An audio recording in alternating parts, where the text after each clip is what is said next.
Having a little fun.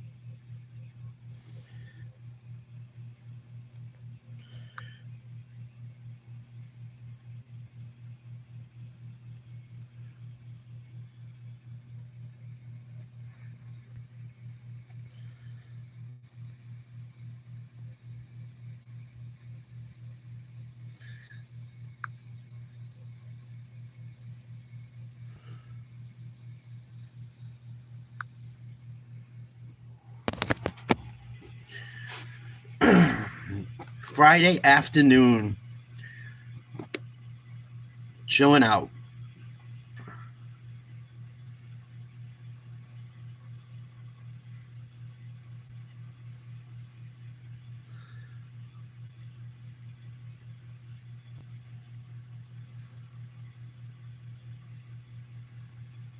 What's going on today in the world?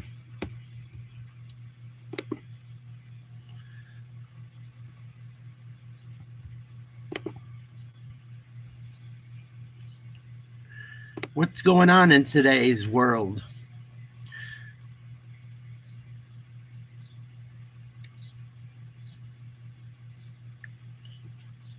Everyone having a good Friday?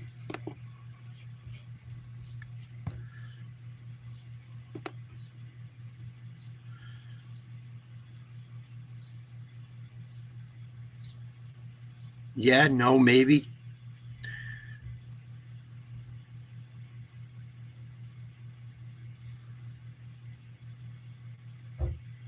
I'm going to have a good Friday. I'm having a few drinks tonight. Fuck it.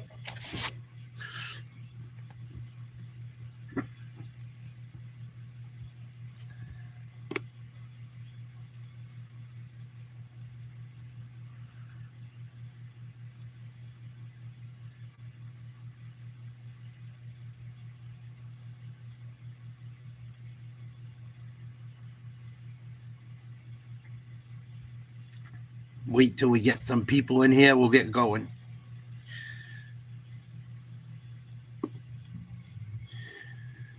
Got some clown world insanity coming up. I know people like that.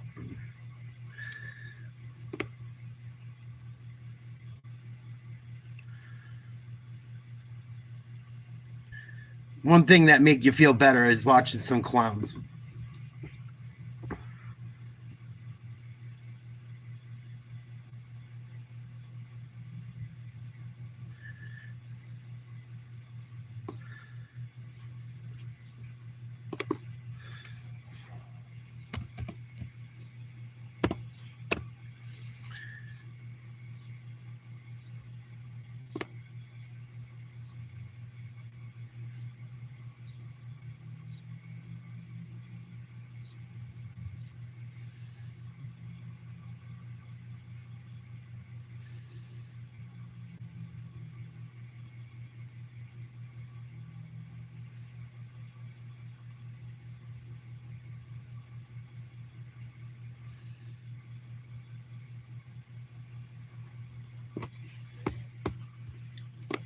Oh, boy, the internet is undefeated.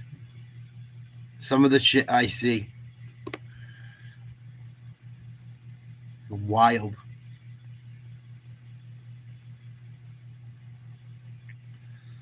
Internet is undefeated.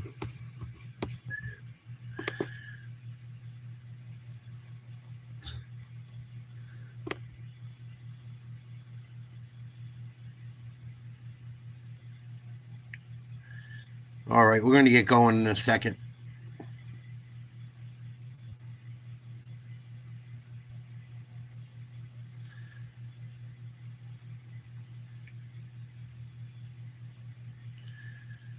Wow, that's crazy.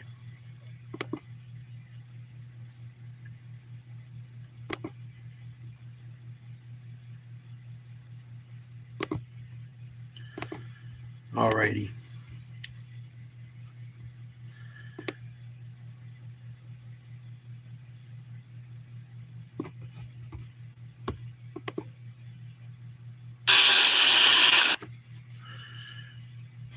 My chat even set up. What a dumbass. Okay.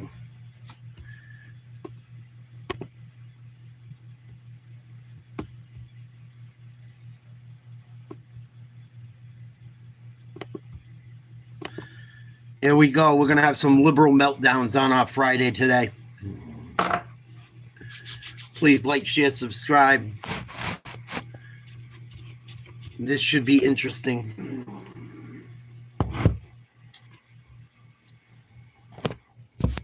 Yeah, all right, guys. Now, let's get into our first melty. Here we go. All right, first one on the bat, we got ourselves a winner, folks. Oh, my God. Not sure which pronoun this one goes by. I'm guessing chunk and E. Of course, we got nose ring detected and an eyebrow ring just to make sure that you're as retarded looking as possible. Oh, my God. Anyway, this moron wants to sit here and tell you about we're running out of time because the Trumpsters are taking over and this fat stuff is going to do something about it. Let's hear him out. Roll the clip. I wanted to talk about the Trump thing, and I just want to say this isn't something we can wait for. This isn't something we can handle legally. This is something that has to be handled with warfare. And as a pacifist, that pains me to say, but it's true. This government has had its run, but a lot of people have wanted it to die for a long time, especially the indigenous. They've been fighting forever. And I don't think that protests are going to solve this. We need to actually start preparing for war because that's what's coming. And I don't have high hopes because most people aren't willing to break from their comfortable lives to make changes.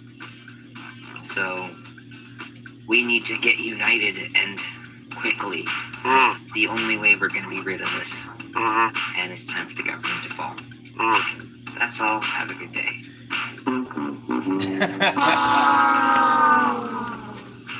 You lose. Man, you are one pathetic loser. Oh, yeah, okay. It's time to mount up, huh?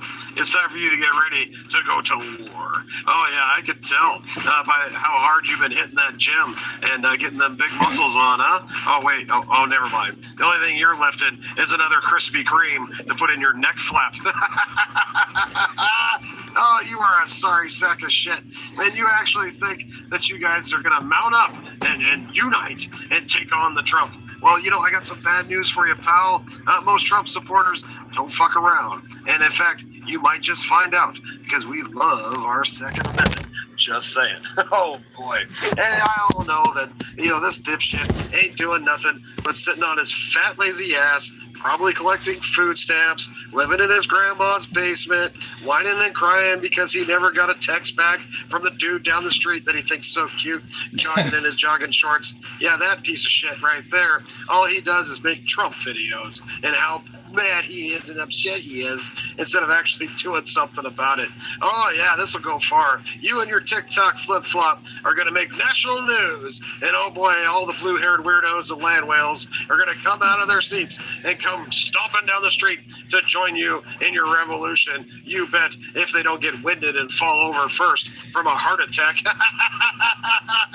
Oh, you piece of shit. There ain't a shot in hell that you guys even got a chance against Trump supporters because we some bad mofos. And trust me, you don't want none, pal. So take your fat ass back to Krispy Kreme, have another donut and Coke while we make America Jolly the patriotic puppet's on a bad one today. Holy shit. great again. Tuck and roll, bitch. All right, next on the chopping block, we got ourselves Chunky Sue here. And she's a little upset that her government assistance has been cut. Oh, no. What are we saying here, folks? Are we saying she's an able-bodied person that can get off her fat ass and get a job? Yes, we are. Oh, no. And in fact, I think she's going to go off about how she's getting so little government assistance now. Shocker. I'm guessing you're a single mom. Another shocker. Oh, boy. Let's hear what this fat stuff's got to say. Roll the clip. I'm fucking pissed the fuck off. They cut my motherfucking food stamps to $85 fucking from $738. How the fuck? That's supposed to support a household of 3. For a job that barely even support my basic needs now. Like, inflation is high in the bitch, groceries is high as shit. Oh, I'm pissed the fuck off. Like, I'm mad as shit because how the fuck am I supposed to survive off that shit? So when y'all see me in the motherfucking store stealing stuff and that shit in my motherfucking bag, nicely act like you don't see shit and mind your motherfucking business because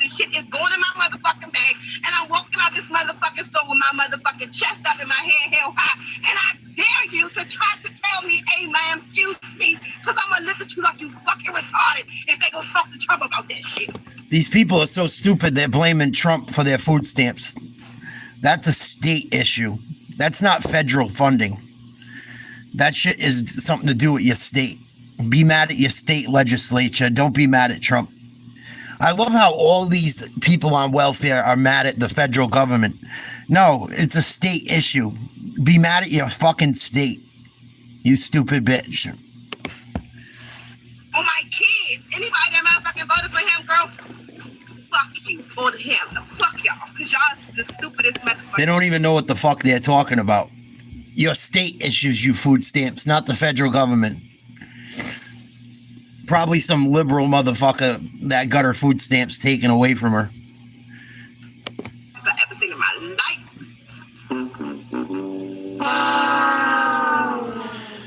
You lose.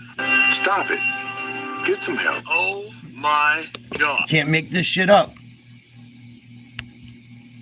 Ridiculous. People don't even understand how the government works.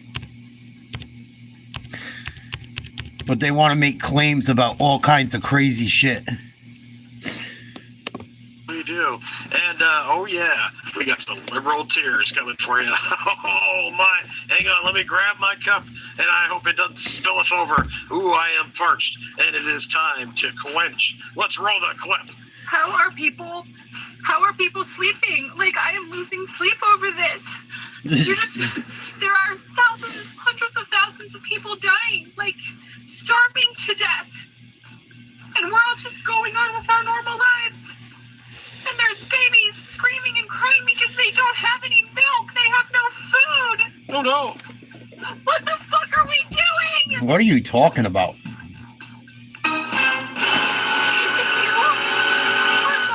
Standing against this, you are a part of this. What do we do? I am just some fucking mom in Nevada.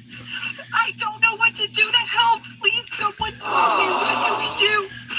I'm sitting here watching China dropping food, and we're doing nothing but supplying military arms. Like, what? What are you talking about? What the fuck are we doing? I just put my little baby, 18-month-old baby, to sleep after a full tummy in a warm bed. And there are babies covered in flies, fucking starving. And we're just over here, just fucking living our lives. Please, someone tell me what we do. How do we help? Oh my God. This is not okay.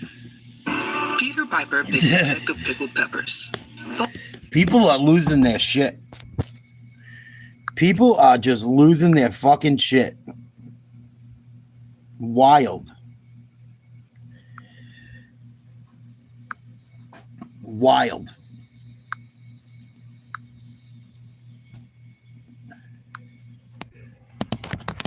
What the fuck is wrong with people? I don't get it.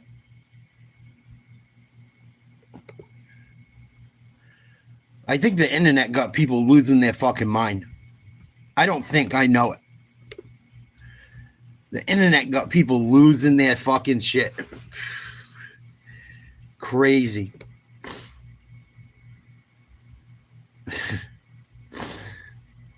Fucking nuts. Nuts.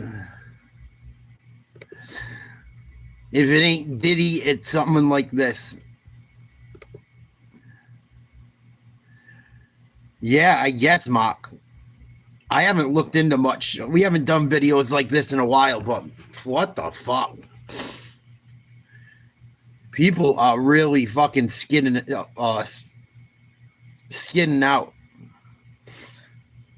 Big time.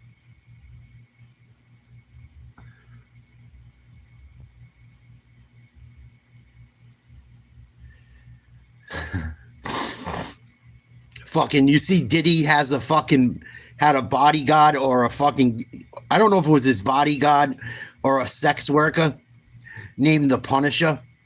What the fuck do you got to do to be a sex worker or a bodyguard named the Punisher? That's another one I'm trying to fucking figure out. I heard this week. that we haven't really talked about. What the fuck do you got to do? What kind of guy names is called the Punisher? Jules the Punisher.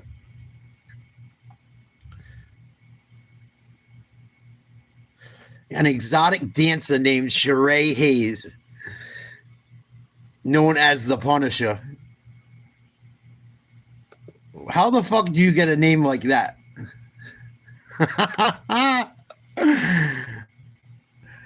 Oh my God. I'm telling you.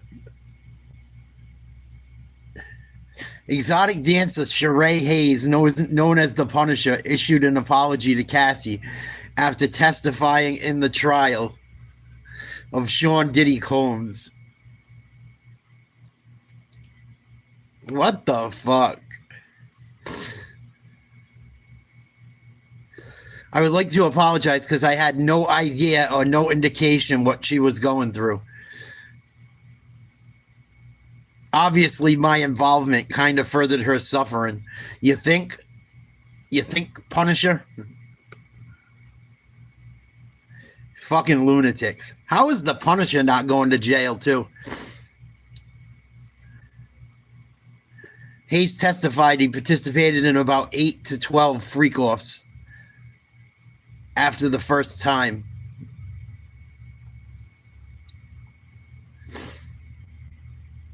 What a fucking weirdo. How does the Punisher not go to jail too?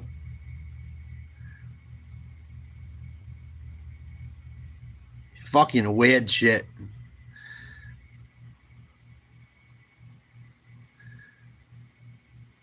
Crazy. The Punisher. The fucking Punisher. Disgusting. I thought the Punisher was a comic book character. Fucking disgusting. Disgusting. I might puke. I might puke. The Punisher.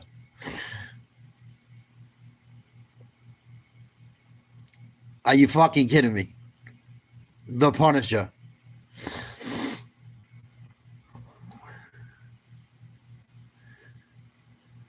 Yeah, fuck your Knicks. Fuck the Knicks. Hopefully the Punisher goes to the Knicks locker room.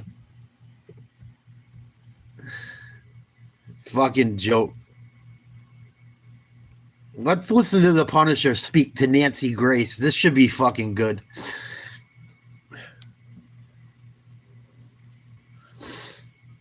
The Punisher. Wait till you see this motherfucker too. Wait till you see this fucking dude.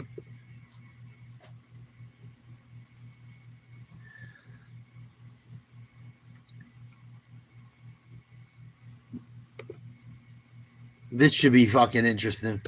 Yeah, I was contacted probably 3 or 4 months prior to the charges actually coming about. There's the Punisher. Believe it or not, I had a lighthearted conversation initially with the federal investigators that I find that very hard to believe. The feds had a lighthearted conversation. What do you mean by that? Well, I was told that I was one of hundreds of people that were being interviewed. They were just doing their due diligence, and it was a brief. They just wanted a brief summary of what my interactions was. Me personally, I never thought Devo's long lost fucking grandson, the Punisher. Fuck you looking at, Craig.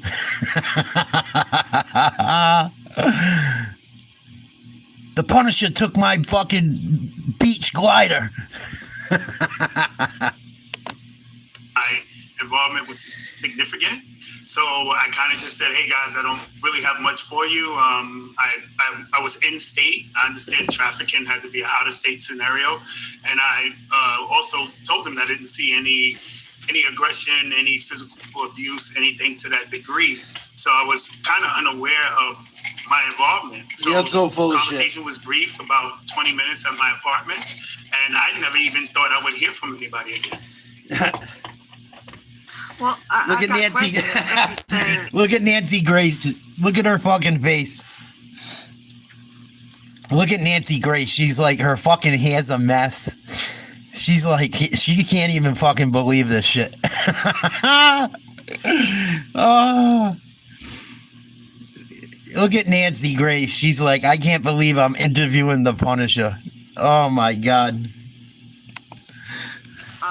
Was normal, and your job with Sean Combs, your sex job with him was just like every other job, then why did you lose your couldn't perform? Well, like every other job is out of context. I was a male stripper, so sex work wasn't something that I did for a living. So bullshit. It was completely out of my zone to bullshit. Be in a scenario with a woman who at the time I thought it was her husband. Get the fuck out of here. Being a part of a sexual activity, especially in the scenario that I described. He had such on a bullshitter. A burqa, a veil over his face. Okay, I want to see his face, please. Whoa. Do you prefer to be called Sheree, Mr. Hayes, or the Punisher? Believe it or not, I'm called all three on a daily basis, so I'm fine with either one. I'm going to go with Mr. Hayes. Yeah. Mr. Hayes, can you repeat what you just said about the burqa? You know that motherfucker loves being called the Punisher. Look at Nancy's face. You know that motherfucker loves being called the Punisher. Call me the Punisher. Please, I go by the Punisher. Burqa. And I'm going to get back to your lack of in a moment. I'm not letting that go.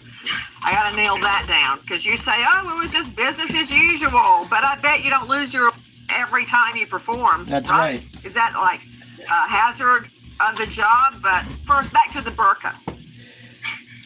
Yeah, so it's obviously seeing an adult male in a burqa is not something that is normal. It was surprising when he first came out, and remember, I have no idea who they are at this point. Get the fuck out of here. When it's framed to me, Miss Ventura told me we're going to set the scene, we're going to do oil, and my husband's eventually going to walk out. And so when he comes out, what do you mean by that? We're going to do oil. Yeah, I'm not sure if you're remember my testimony, but the way. No, I've never been to a freak off. No, not the freak off. My testimony. And my testimony. Okay, what does it mean to do oil? It's like a mutual massage. The freak off started off the same way, where we did a mutual individual massage. We put oil on ourselves, and then oil on each other, which led to sexual activity. Okay, so you did oil. Can we get back to the burqa? Because a traditional burqa involves a conservative Muslim female being covered in a dark material from head to wrist to toe. But isn't it true Mr. Combs only wore a burqa from the neck up, from the neck down? He was butt naked. To hide his face. That is correct. That is the situation I found myself in. It was very odd. It made it difficult to concentrate and to focus. So I'm sure you can see how that leads to. I guess so. Get the fuck out of here. Definitely malfunction. Okay. This dude's nicknamed the Punisher. He don't have problems fucking focusing doing his job. He's so full of shit. You can tell by the looks he's making. Yeah, I'm sure you had trouble. That's why they call you the Punisher. Hey, I'm totally stealing that. You had malfunction. Okay. So, back to the burqa. So, at that time, you had no idea it was Combs. Yeah, Cassie's a piece of ass, dude. Cassie's beautiful. But these people, this is what bothers me a little bit about this case. Like, Diddy's not the only scumbag. I'm not trying to stick up for Diddy, but why is Diddy the only one going down? Why isn't this guy going to jail for prostituting, fucking slinging dick to people and shit? Like, there's so many scumbags involved in this case. Like, how does this guy get to walk away scot-free? He's no fucking better. He's no better. was sitting over there with a burqa from here up, right? No idea. I thought it was just this beautiful woman's husband, that they were into some sort of fetish, and I was not. That's exactly what it is, Kai. In that attire, not at all. It's fucking. It just bothers me that everyone else is being overlooked.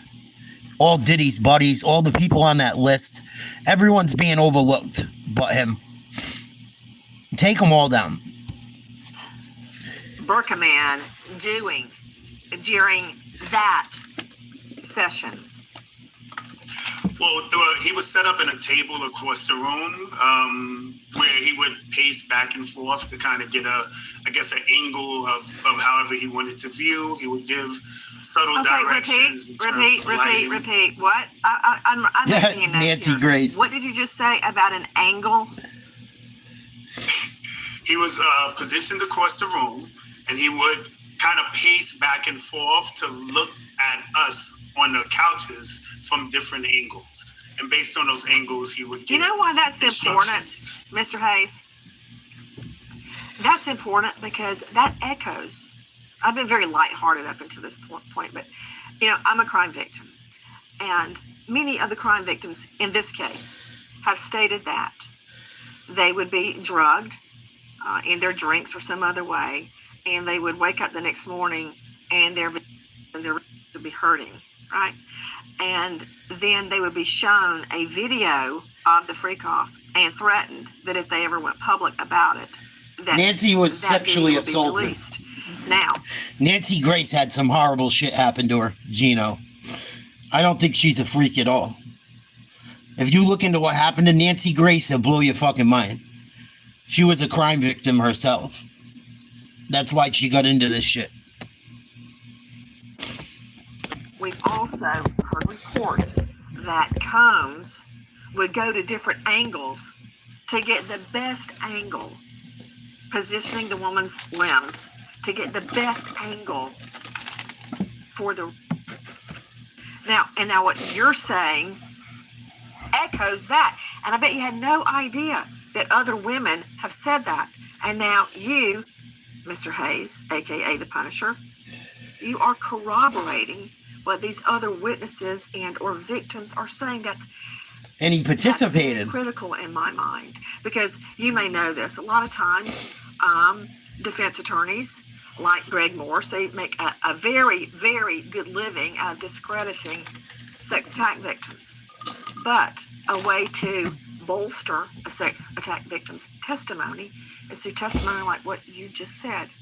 Because see, when we take a home video, my husband, David, he doesn't go from angle to angle trying to get the best angle. I mean, I'm like, if you'll turn the phone on correctly. So that's very interesting that mirrors behavior other victims have said. Now, let me get back to, the burqa. So you're in there, and during that session, let me put it euphemistically, Sean Combs is going from angle to angle trying to get the best angle. What else, if anything, did he do? He's also himself. He's holding a bottle of Astroglide. He's and how embarrassing! Subtle instructions to Miss Ventura in terms like of what? Candles, mostly based on the lighting, the candles in the room, and the position of her body and mine in conjunction to our touching each other and the oil play. Crazy. Mr. Hayes, thank you for being with us. You know what? The Punisher. Could you be specific? You stated that Sean Combs directed Cassie Ventura to move her body. Those were your words. What exactly did he ask her to do? And this occasion, it was nothing overtly sexual. It was all based on angles to see, lighting, and just he was playing porn director. My testimony is about the first interaction. There was no actual sex in terms of oral or penetrative. It was just kind of like a mutual massage, and it wrapped up at that. Okay, so you got paid a lot of money to give somebody a massage. Did you ever actually have sex, or as you said, penetration of Cassie Ventura? Yes, Yes, in a later circumstance. Did Sean Combs direct her regarding any movement of her limbs, as you first said? No, there was no direction in regards to sex itself. Just moving candles to get a better angle? Is that what you said? Yeah, candles for lighting on our bodies, and then sometimes the positioning of her in conjunction to me. He never said a word to me. Everything was directed. This is why I think Diddy might get off. This is why I think Diddy gets off on a lot of these charges. Yeah, right, Crispy? But, like, is it something I would do with any woman I ever had been with? No. Does it sound fun to me to watch another dude bang my girl? Absolutely not. I wouldn't even want to make a video of me and my own chick. That's just me. I'm old school. I'm not into that shit. Not into that weirdo shit. As far as filming things, and it's just not my thing. I think it's weird. Especially when you're with someone, you can sleep with them. Not whenever you want, but you know what I mean. If you're with someone, chances are you're going to get laid at least a few times a week, or at least once a fucking week. Unless she's a complete fucking asshole. This doesn't really prove Diddy is a fucking what they're going after him for. Does it make him a weirdo? Absolutely. Does it prove that he's fucking doing the things they're accusing him of? I don't think it does.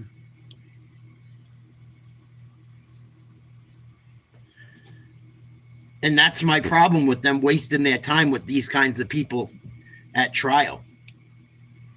It doesn't prove anything. That he hired a male prostitute? Okay. That's one charge. What else does it prove?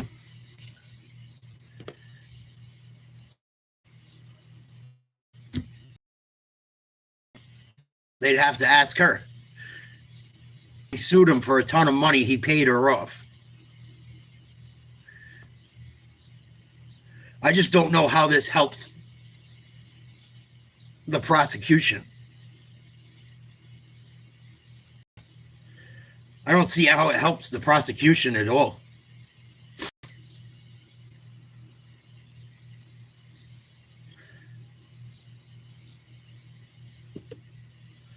I don't see why this guy's up in court talking about stuff that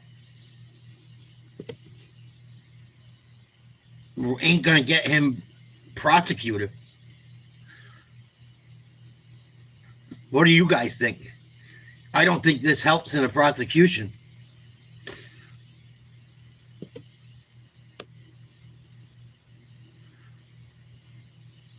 I just don't.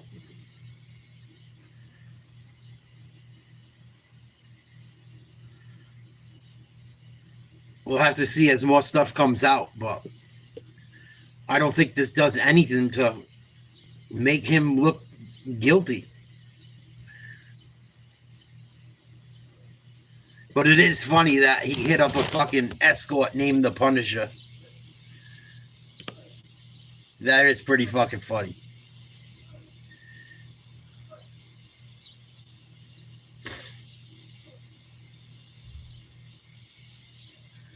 I just don't understand it from the legal standpoint.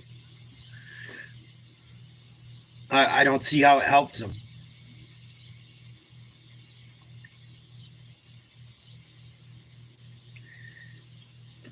It is hilarious that the dude's name's the Punisher, but it doesn't prove anything. I have a feeling he's going to get off. Or he's going to talk. Something's going to happen where he's not going to do the time people think. Unless they have some better shit coming out. Unless they have some better stuff coming out that can actually prove something. I don't see how any of this helps.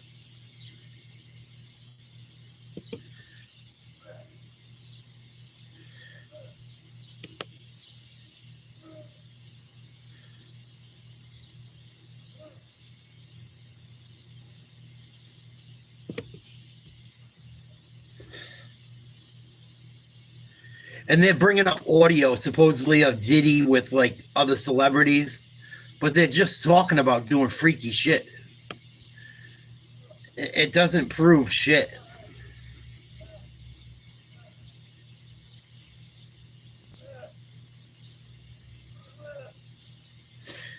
I don't know.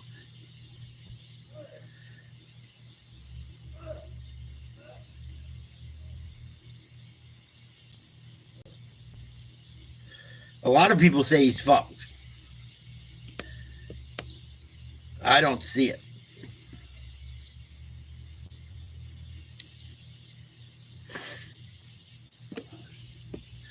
The Punisher.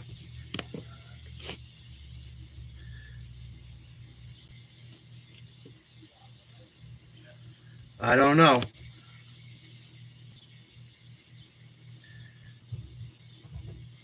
See what else is going on.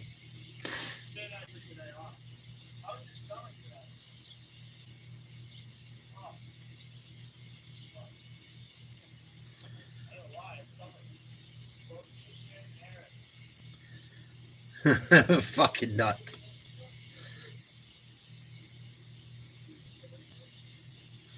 Absolutely nuts.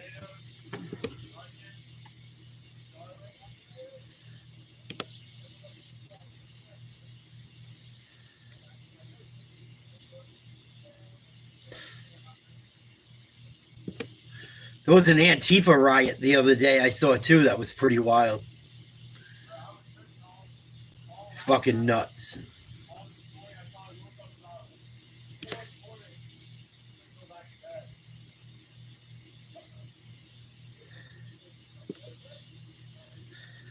I also saw that fucking Cardi B is going to have to pay Offset alimony potentially. That's pretty fucking funny. Pretty fucking funny. I think it's funny.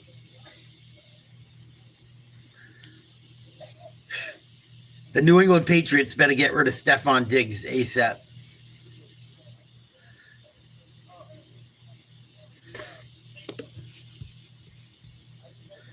Christ.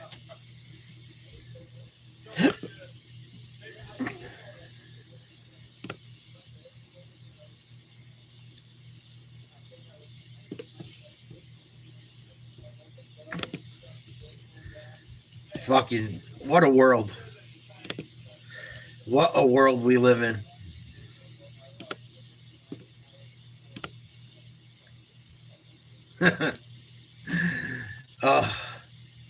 The Punisher.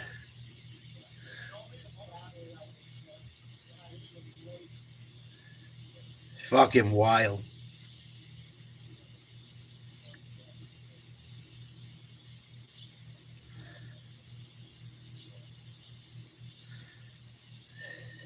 I don't know, fellas. Just when you think shit can't get crazier. What up, Jet?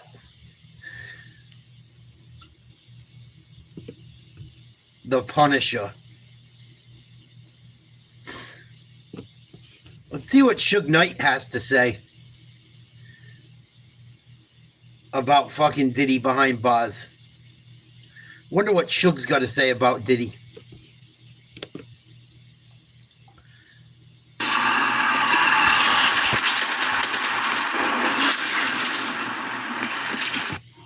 I'm not saying Puffy not guilty on majority stuff. He'd probably be more happy in prison than in the streets. Because at least in prison, he can get all the baby all he wants. Puffy didn't have sex with too many higher up people in the industry. Now, I'm not talking about women. It's a big world, but it's a small circle. Ray J and Puffy dealt with lovers. It was a murder for hire hit. From people in the music business. And a while back, I had got into it with 2 rappers in 91. In 95, I took a plea deal. But along that journey, David Kenner introduced me to the DA called Larry Longo. Larry Longo and David Kenner, I paid Johnny Cochran close to $1 million, I think it was. David Kenner, $1 million. And they said, take the deal. There won't be no strikes, and there won't be no felonies. So Johnny Cochran wrote in and told them, this illegal sentence, make sure they go in and fix it and don't give me a strike. All that's on paperwork and all that I filed as a habeas. But the DA got fired, David Kenner got blessed, the DE got blessed, and I ended up with extra time on this sentence because my sentence carried 2, 6, and 11. They get double me up for a strike I didn't have. So that goes to show you they can use things against you. Of course they can. To cost you more time. They let Bill Cosby go because the fact that he's had an agreement verbally. Mine is in writing by my attorney, Howard Price. It says that I'm supposed to have no strikes. And they still haven't granted that to me. But the sad thing about all this, regardless as Puffy, of course regardless as Easy, regardless as me, and it was just a situation where when you create something so big and bigger than life, people want to take it from you. And if they can't take it from you... So Suge, just to jump in, what you're saying, because for viewers who are not... I think Diddy pissed off the wrong people. I think Diddy pissed off the wrong people. I think Diddy probably had... I don't know 100%. If I had to bet, I bet Diddy had influence from fucking Epstein.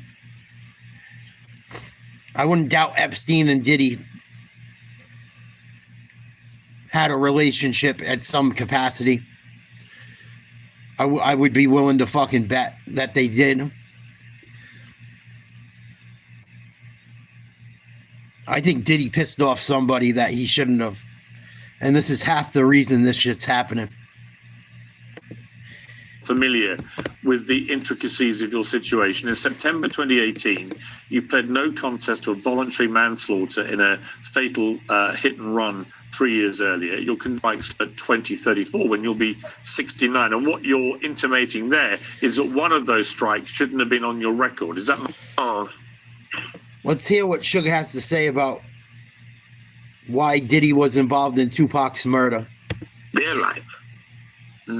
Everybody points the finger at everyone, but it all comes back to the same authorities.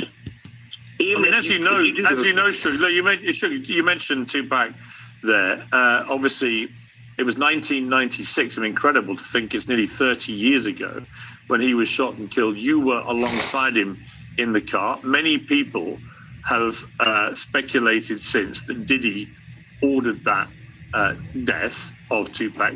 Is that your belief? Well, first of all, I got a bullet still today, a 45 bullet, an inch to my skull. 45 bullets, a big bullet. Medical records and see the X-rays and see it's in my skull. They didn't remove it because they said if it would have went another inch, either I'd have been a vegetable or dead. Now, for as what they say Puffy did and didn't do, just the facts. The facts of the matter is this. It was a guy named Reggie Wright Jr. Oh, shit. Who was over security. He didn't work directly for Death Row, but he had a security company called Right Way Security, who did security for Death Row with off-duty police officers or guys with a CCW. Everybody knows when we go to a fight in Vegas, we're going to be at the Tyson fight, and we're going to be at my club they call Club 662. You can go to that club and you'll see Mary J. Blige perform, Jodeci performs, Tupac performs, Snoop the Dogg Pound, Andre. Unbelievable talent in one place. That night was going to be Run DMC East Coast night. Reggie Wright Jr. told the security they can't carry firearms. The sad thing about that. All right, fuck this. I want to hear about what he thinks about the trial.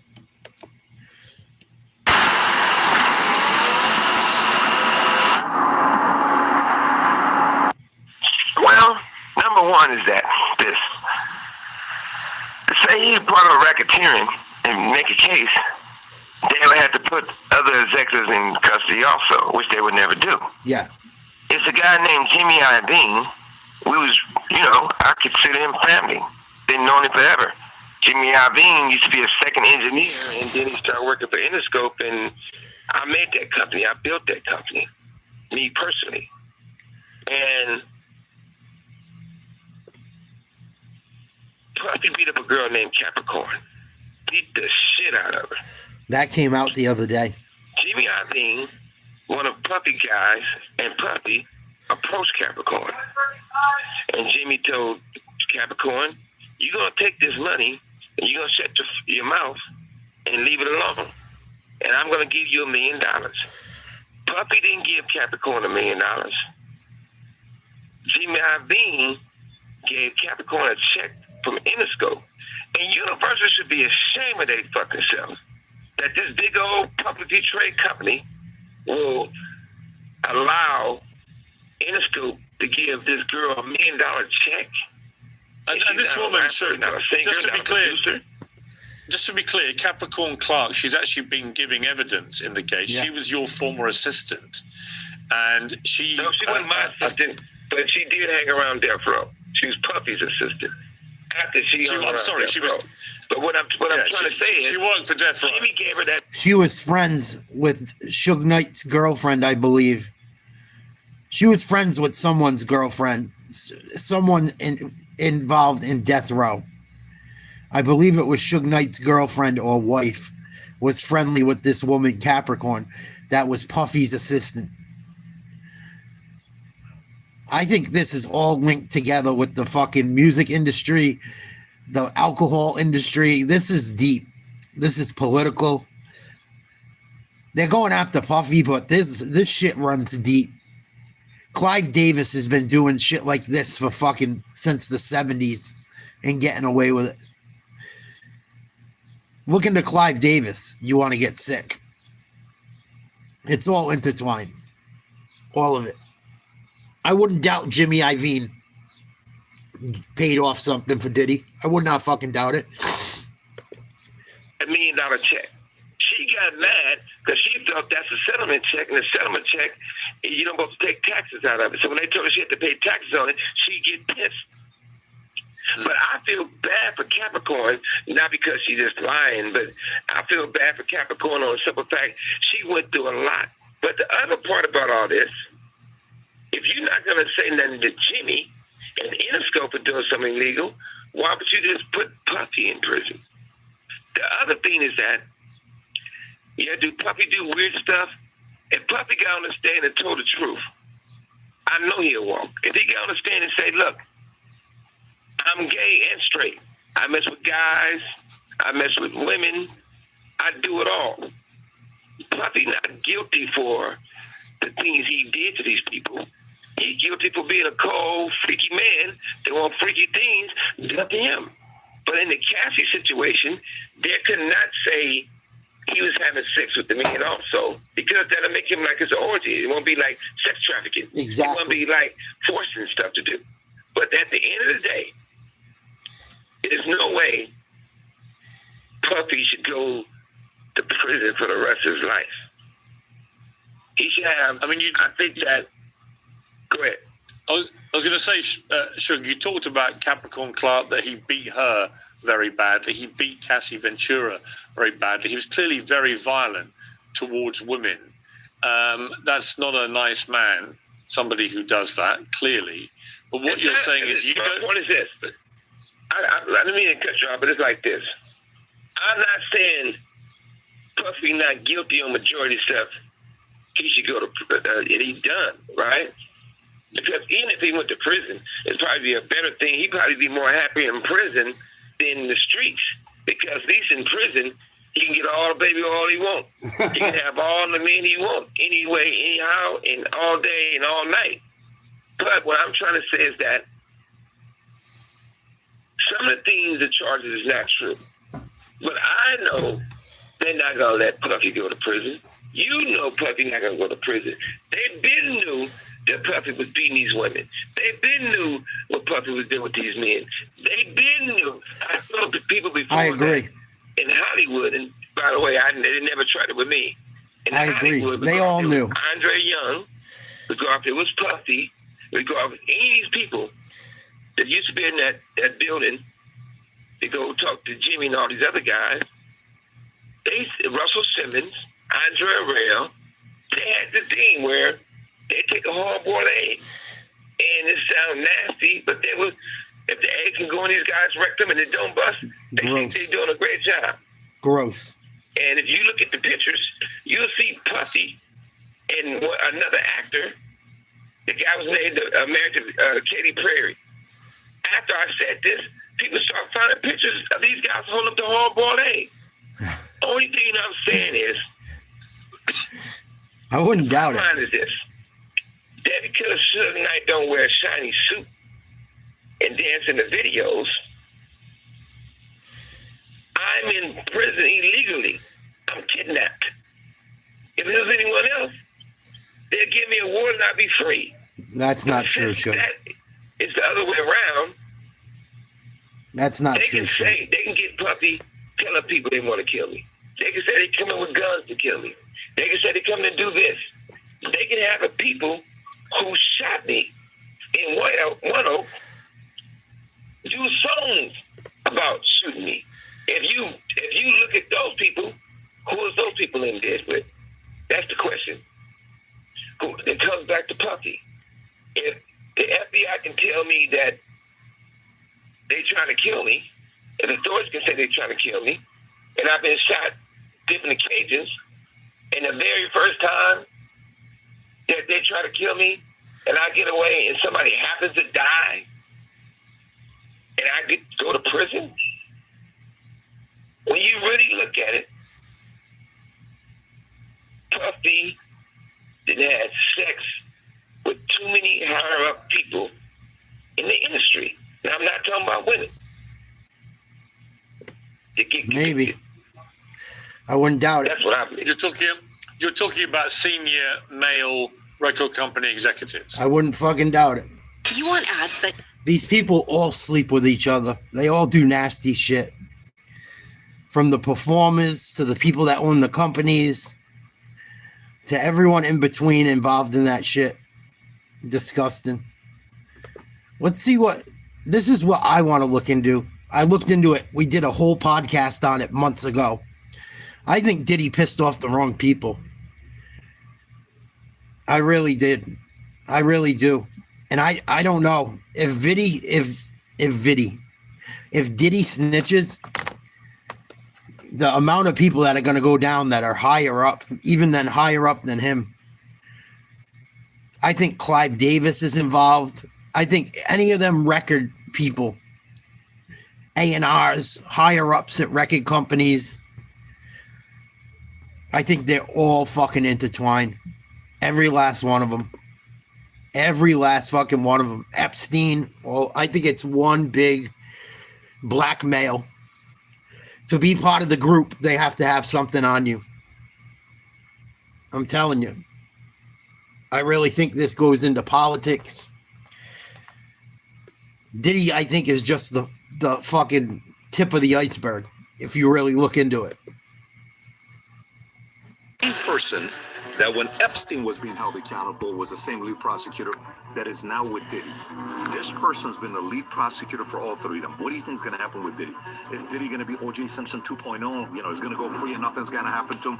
Slap on it. However, we couldn't find anything so far when we're looking at the case with Cassie Ventura. What do we know?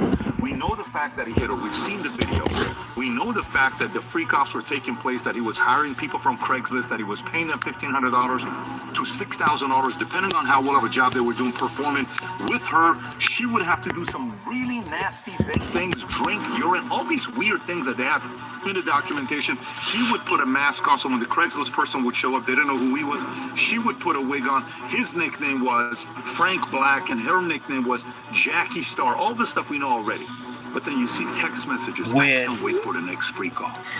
I can't wait to have your child. I can't live my life without you. Is this leading to this guy being innocent? All of this stuff we got going on here right now. Or maybe he pissed off the wrong person. Maybe he had this incredible protection from the top from some very, very powerful people that maybe he offended. Who knows? All of a sudden, like this happens. We're going to talk about that today. Today, net worth roughly $300 million, $400 million. His net worth, if you look at it, was a lot of spirits. 70% was spirits, $700 million. 50 million was private investments. Then you see 75 million cash, 100 million real estate and collectibles, 75 million catalog and intellectual property. Go to it right now. Only $150 million is spirits. He lost $550 million there. Cash is lower, and a bunch of other things are lower there. So what happened during that time when you think about his net worth? By the way, when you compare him to some other people net worth-wise with Jay-Z, Dre, Diddy, and Kanye, this is what it looks like. Blue is Dre, orange is Jay-Z, green is Diddy, and purple is Kanye. Look what happened here. So Jay-Z keeps climbing. In 2011, he was roughly 450. Today he's $2.5 billion. Dre goes from where he was at $150 million at the time. He's worth roughly $980 million today. Diddy goes from 450, same place, to $1 billion down to 300 million. And then Kanye goes from wherever he was. You look at the report today, you'll either see $300 million or $2.77 billion, depending on who's doing the audits. Forbes says $300 million. Okay, so let's go look at the Ciroc deal, what happened. So Diddy in 2007 does the Ciroc deal, which is a partnership with Diageo to revive Ciroc vodka, taking a 50-50 profit sharing role rather than the standard endorsement. As brand manager and CMO, he elevated the brand from 40,000 to over 2 million cases a year, making it a premium product. Now keep in mind, if you don't know who Diageo is, Diageo owns everybody. Johnny Walker, Crown Royal, Smirnoff, Kettle One, Don Julio, Casamigos, Captain Morgan, Bailey Irish Cream, Guinness. They own all these companies. So Ciroc, hey, this is big. We're bringing Diddy, and he's going to take it from 40,000 to 2 million. Profitable. This is great. Let's make some money together. 2013, De Leon Tequila co-ownership. Diddy and Diageo jointly acquired De Leon Tequila, making it a deeper investment relationship. May of 2023, Diddy sues Diageo. Diddy filed a lawsuit accusing Diageo of neglecting the De Leon brand, racial discrimination, claiming they marketed it as an urban product and failed to treat him as a true... It's a big deal. Him going after that company, he's going after them for hundreds of millions of dollars. A lot of people think this is part of the reason Diddy's going down. It's because he's going after his business partner. Then in January 2024, they settle out of court. Diageo and Diego settled the dispute out of court. While details still remain sealed, the settlement marked the end of their business relationship. So this is from 2007 to 2024. 17 years. Could they have protected him? I don't know. Their CEO currently today is Deborah Ann Crew. She was a former intelligence officer in the military. Once intelligence officer, forever you're an intelligence officer. How is an intelligence officer from the military end up the CEO of the biggest alcohol company in the world? How the fuck does that just happen? See, this shit, these people are all part of the same fucking gang. These rulers, the elite, people that have dirt on each other. This just goes to show me how fucking corrupt rich people are. Most of them. Their CEO currently today is Deborah Ann Crew. She was a former intelligence officer in the military. Once intelligence officer, forever you're an intelligence officer. Who knows what happened? We don't know the relationship. We're not going to make any accusations. All we know is, could this have been a protection where they were at the parties and they knew things that were taking place and are like, wait, what do you want to do to us? No problem. Boom, drop the bomb. I don't know. All I'm saying is the timing is kind of strange. Maybe even they wanted to kind of be like, look, we know what's about to be dropped on this guy. We want to have nothing to do with you. we're out. Here's some money. You stay quiet. We'll pay you, but we want to get out of here. The only thing at the time is kind of crazy is January 2024, they settle.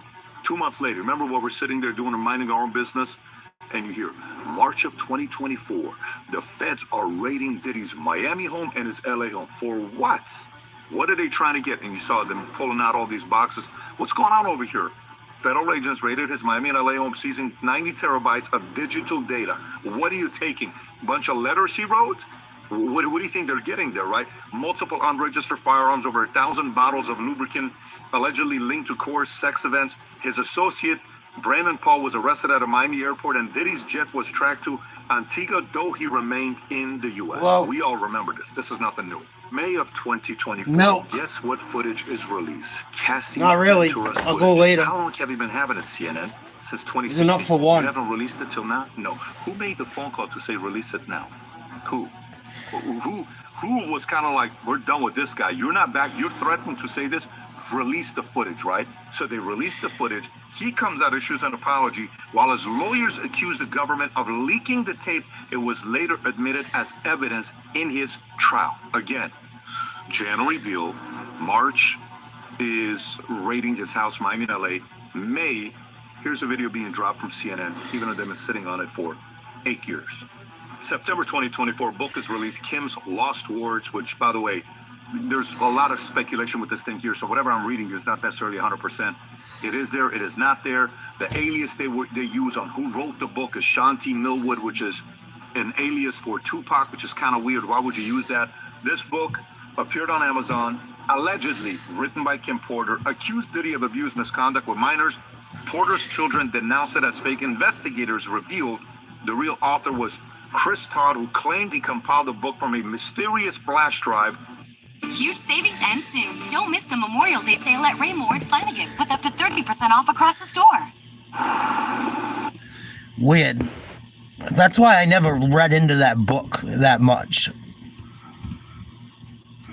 The book a month later in October. So September last year was a rough year for him because that's when the lawsuit comes out and he's arrested and indicted on federal charges, racketeering, conspiracy, sex trafficking by force, and transportation for prostitution. The indictment claimed he ran a criminal enterprise from 2008 to 2024. He pleaded not guilty and remained jailed at MDC Brooklyn, where his bail offers was up to $50 million, was rejected. Then all of a sudden, October, wave of lawsuits come out, okay? Attorney Tony Busby filed numerous lawsuits against Diddy with over 120 cases. Planned allegations span sexual abuse, drugging, coercion, often tied to industry events. Some suits implicate third parties, including Marriott International, for allegedly enabling the abuse. Like, you allowed for this to happen and you knew it was taking place. Then it comes to today, May of 2025, the trial begins. Okay, so what is he being prosecuted for? You got charges for racketeering, conspiracy, sex trafficking by force, and transportation for prostitution. That's what's taking place right now. What is he not being prosecuted for that he's been allegedly accused of doing over the years? For example, sexual abuse of minors ages 9 to 17 in the 90s, 2000 civil suits. You know what happened? Likely barred by statute of limitations or lacked sufficient criminal evidence. Gone. Murder, blackmail, and surveillance claims, Kim Porter, drive leagues, highly speculative with no verified forensics or corroborating evidence. Gone. Arson, alleged car bombing of Kid Cudi's vehicles, alleged by Cassie, but not supported by public documentation or prosecutable evidence. Gone. So this is I'll let this play out and I'll speak after. Civil allegations from 120 accusers, many told unverified and not investigated fully. Some may still be under review, but right now we only know about 4. So this is the one part that we got to be thinking about, because a lead prosecutor can determine whether you're... And this is all the shit they're bringing up in trial. This is everything they've been bringing up in trial, but he's not on trial for any of it. So why is it being brought up? He's not on trial for bombing Kid Cudi's car. They had Kid Cudi in there. He's not on trial for fucking Cassie. He already paid her off. He's on trial for racketeering, prostitution, and moving people over state lines, human trafficking, and that other thing. Half the shit they're bringing up in court, he's not even on trial for. This is why I think he's gonna fucking walk. I really have a feeling Diddy's gonna walk. or he's going to get off on such a light sentence. It's going to be laughable. And maybe they want him to get off, the powers that be. Who the fuck knows? But this whole thing is like, it's not, in my opinion, it don't look good for the prosecution. Crime is going to be bigger or less, more scrutinized, and people are going to be looking at everything or less. I mean, if you think about President Trump, right, in New York, you have the case that came out with Stormy Daniels, hush money. That could have been civil. Whatever the number was, $125,000. Didn't need to be criminal. He's a convicted felon, but the guy that was a lead prosecutor was a guy named Matthew Colangelo, and guess who's the one that appointed him? DA Alvin Bragg. And who is Alvin Bragg? You think Alvin Bragg loves Trump? No, they wanted to make him a convicted felon to just kind of destroy him. In this case, is the complete opposite. Who the lead prosecutors for Diddy. It used to be Damian Williams, who was the lead prosecutor until he resigned in December of 2024. Damian Williams is a pretty connected guy. He's been a lead prosecutor on a lot of different things. You ready? Epstein, you got Diddy, you got Ghislaine Maxwell, and many others. He was appointed by President Biden. He used to work, had a relations with the Soros family. So he steps away in December of 2024 for Diddy. Why would he step away? And you know who replaces him as a lead prosecutor? Maureen Comey. You know who Maureen Comey James Comey. She is James Comey, the former director of FBI that put the 8647 on his Instagram. She is his daughter. That is now the lead prosecutor going against Diddy. Do you think Diddy's going to end up being guilty? Who knows? We'll find out if she's going to go after him hard or not. Now, to be fair, Damian Williams and Maureen Comey both were the prosecutors, going against Sam Bankman-Fried, and decided to kind of not look at the donations that he made. I think it was the second biggest for Democrats, and he gave a bunch of Republicans as well. He was trying to buy everybody during that time. It's all connected. And this comes down to one other thing with Maureen Comey, to just kind of give her a little bit of the benefit of the doubt. She was a lead prosecutor going against Robert Hayden. Robert Hayden was a gynecologist who was accused of taking advantage of clients that were coming in. And one of them was Andrew Yang's wife, if I'm not mistaken. He was doing a lot of weird things. He went away 20 years in jail. So I don't want to put it in and say Maureen Comey's not going to go after certain people. She has. But in this case, Ghislaine, Epstein, Diddy, kind of weird.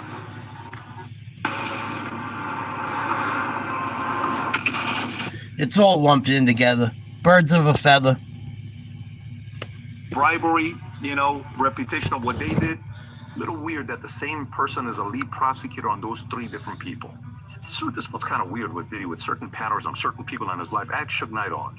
Well, around the same time while this is going on, 6, 7, 8 months ago. And he says, look, no man wakes up one day and learns how to do this kind of stuff. What do you mean no man wakes up one day? He's absolutely right. You on how to bribe and do this and hold people hostage and da-da-da-da-da. Kind of weird. And then Clive Davis's name comes up. And in Clive Davis, apparently, when you look at this in early... That's one of the most evil men in the world. Clive Davis is a fucking piece of dog shit. I did a whole show on Clive Davis. Clive Davis, listen, Diddy didn't learn this shit. Suge Knight's 100% right. Diddy didn't learn all this shit on his own.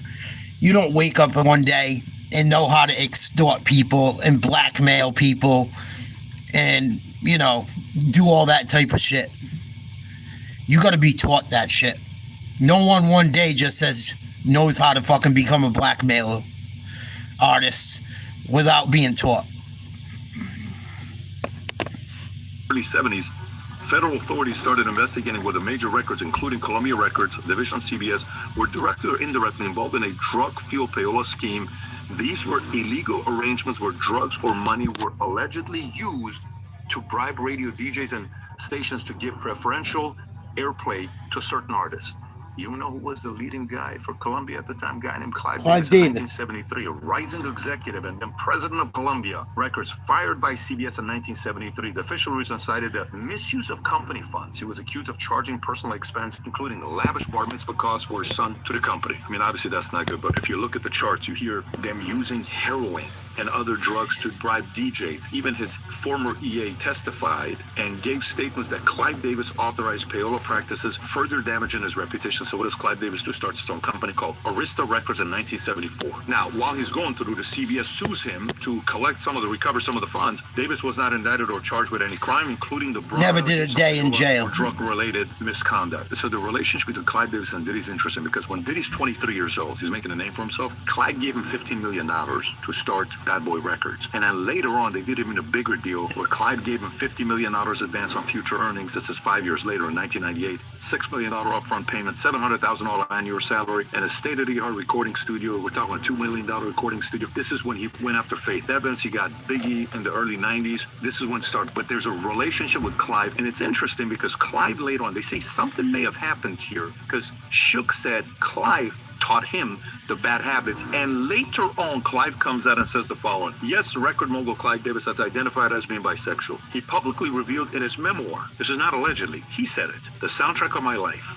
At the age of 80, he also discussed in an interview with Katie Couric, expressing the hope that his coming out would contribute to greater understanding of bisexuality. It's Clive Davis.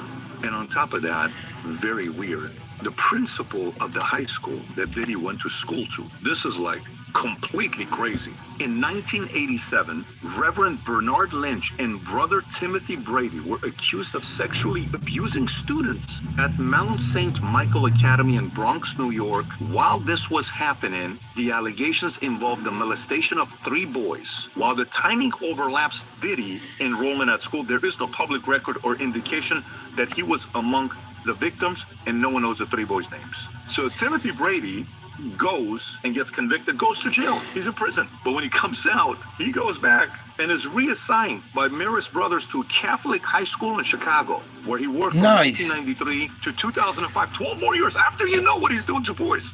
This makes a lot of sense, right? And then Reverend Bernard Lynch was indicted in 98, stood trial in 89 on the abuse of former student. He was acquitted of all charges. Lynch has maintained that his prosecution was a result of a witch hunt due to his AIDS ministry and advocacy for LGBTQ rights. In 2019, Lynch faced a new civil lawsuit allegedly sexual abuse of a 16-year-old student at Mount St. Michael Academy during 1978 and 79. The lawsuit was dropped in 2021. So who knows? Some are saying maybe one of those 3 boys could have been Diddy, and maybe he picked up some of those habits there.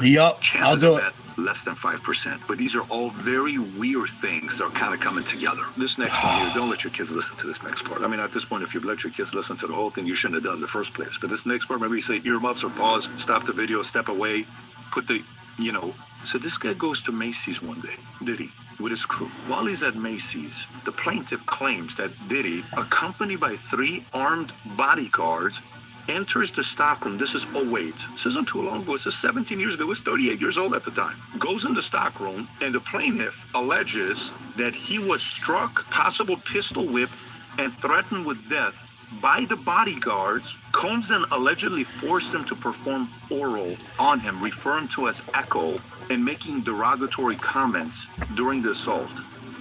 Do you know what ends up happening afterwards?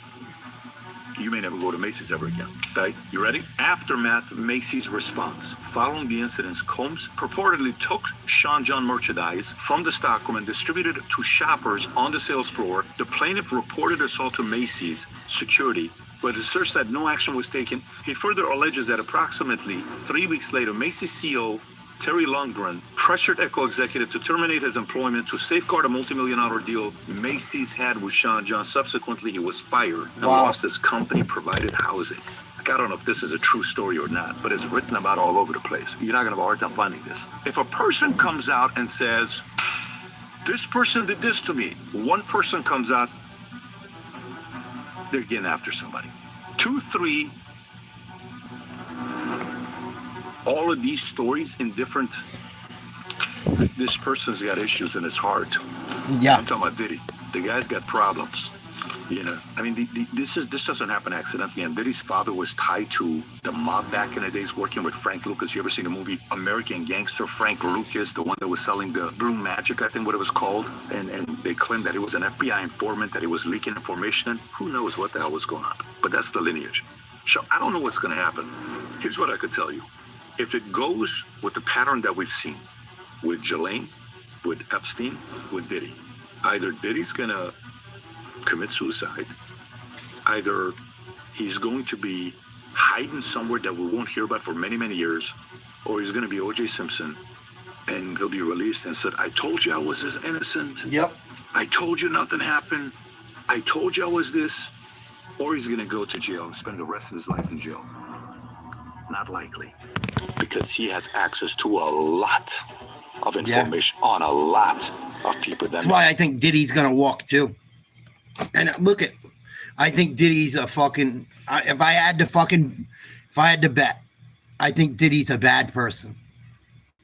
I don't think he's a nice fucking guy. But if I had to bet money right now, I have a feeling Diddy walks and becomes the new OJ. I'm telling you, I got a fucking funny feeling this dude walks. Look at all the people they're bringing in to testify against him. None of them are involved in the case they're presenting. Like, it's the prosecution bringing in people that have nothing to do with what he's being charged with on purpose.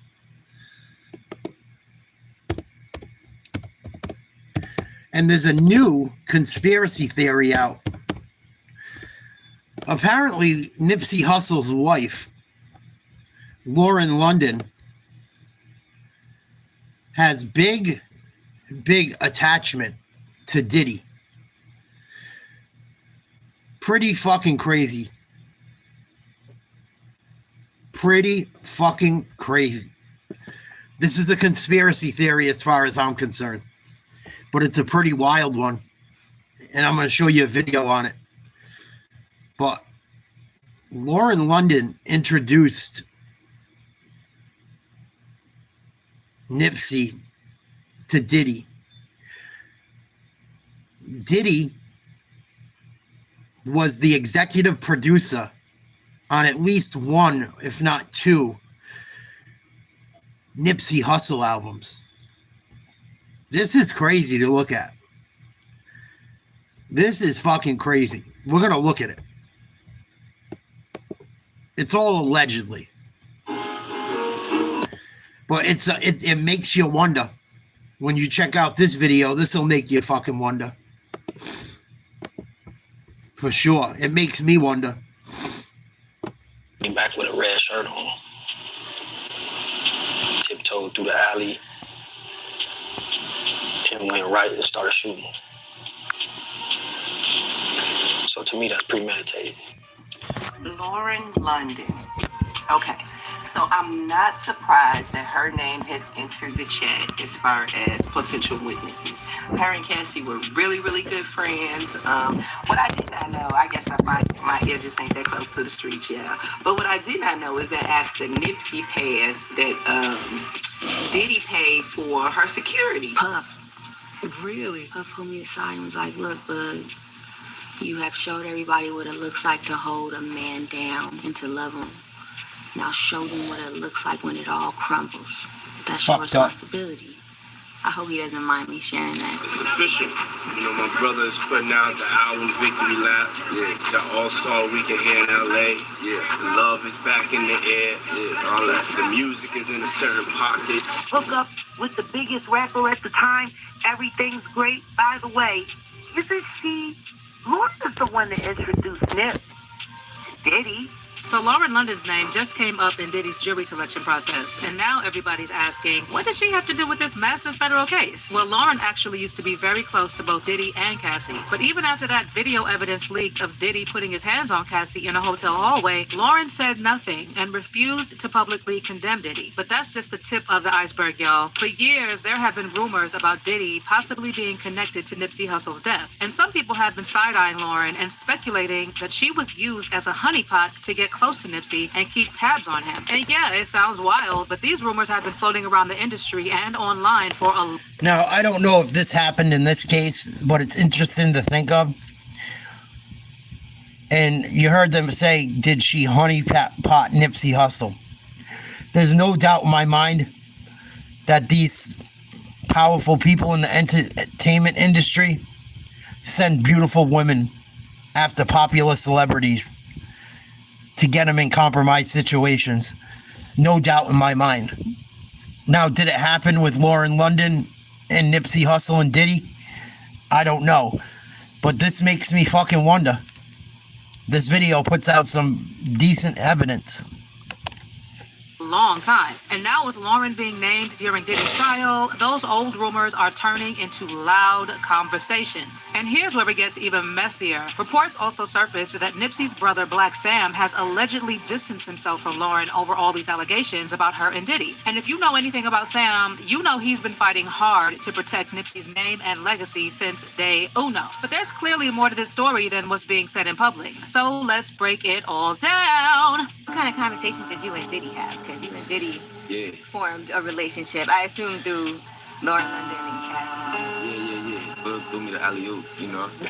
Oh, you hooked you up with Lauren? No, I'm saying Lauren introduced me to Puff. Oh, God. As Diddy's trial officially gets started, both the prosecutors and his lawyers are going through a list of over 100 possible jurors, trying to find out who can be fair and unbiased. Jury selection started on Monday, May 5th, and one part of the process involved asking jurors if they recognized any names on a long list of people connected to the case. That list had about 190 names on it, mostly celebrities, and one name that stood out to a lot of people was Lauren London. But this really shouldn't come as a surprise, since for a minute now, rumors have been swirling about Lauren allegedly being more connected to Diddy's inner circle than most people realized. And it wasn't just industry parties or casual friendship. Some insiders say she had deeper ties to his empire behind the scenes. But after Nipsey Hussle was tragically killed in 2019, those whispers got louder. People started pointing out that it was Lauren who introduced Nipsey to Diddy, and then Diddy stepped in to executive produce Nipsey's final album, Victory Lap.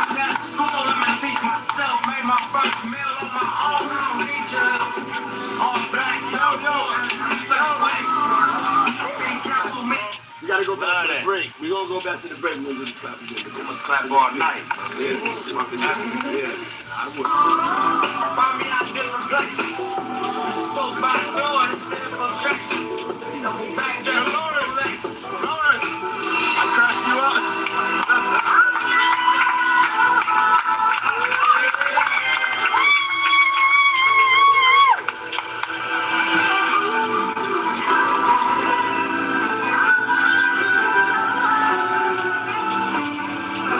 But by the time Diddy started helping Nip, the project was basically done. Nipsey himself hinted that he wanted Diddy's feedback on the finished product, but Diddy convinced him there was still more work to do.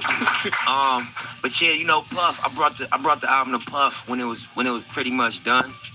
Just got his feedback, played it top to bottom, just wanted to see what he thought.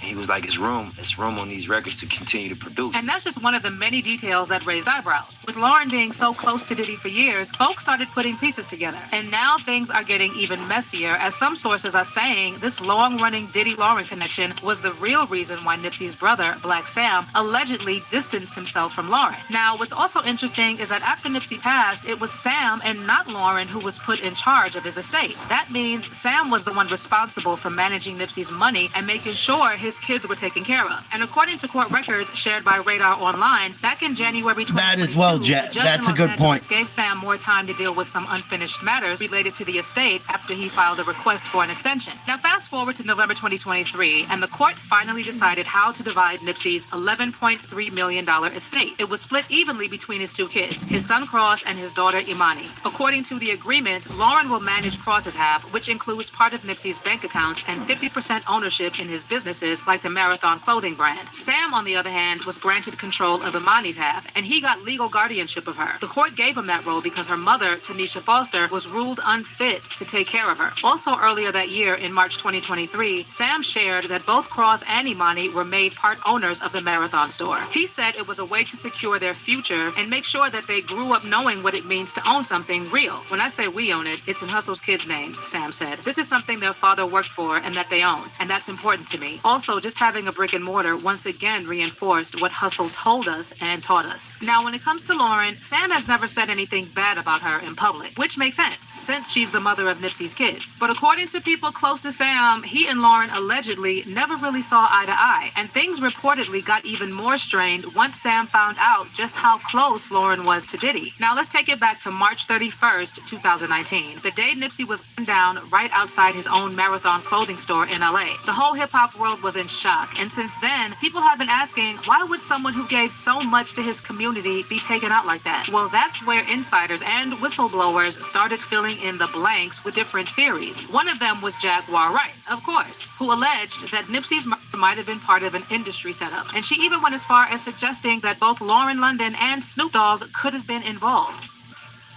Because if you were capable of doing what they're saying that you did to Tupac, why would we believe that you were capable of doing it to Nip because he was about to eclipse you? Dang. All of your fucking secret meetings with Diddy and y'all fucking knew that they put Lauren on him. All those fucking Diddy parties. And like, people can hate all they want. People can hate all they want. Jaguar Wright has been right about a lot of shit. Everyone said Jaguar Wright was a fucking nut. She don't look so fucking crazy now. She don't look so fucking crazy now. Just about everything she said has happened.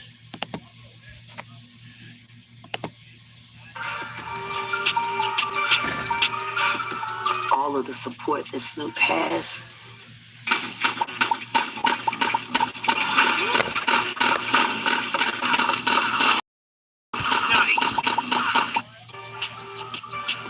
For honeycomb.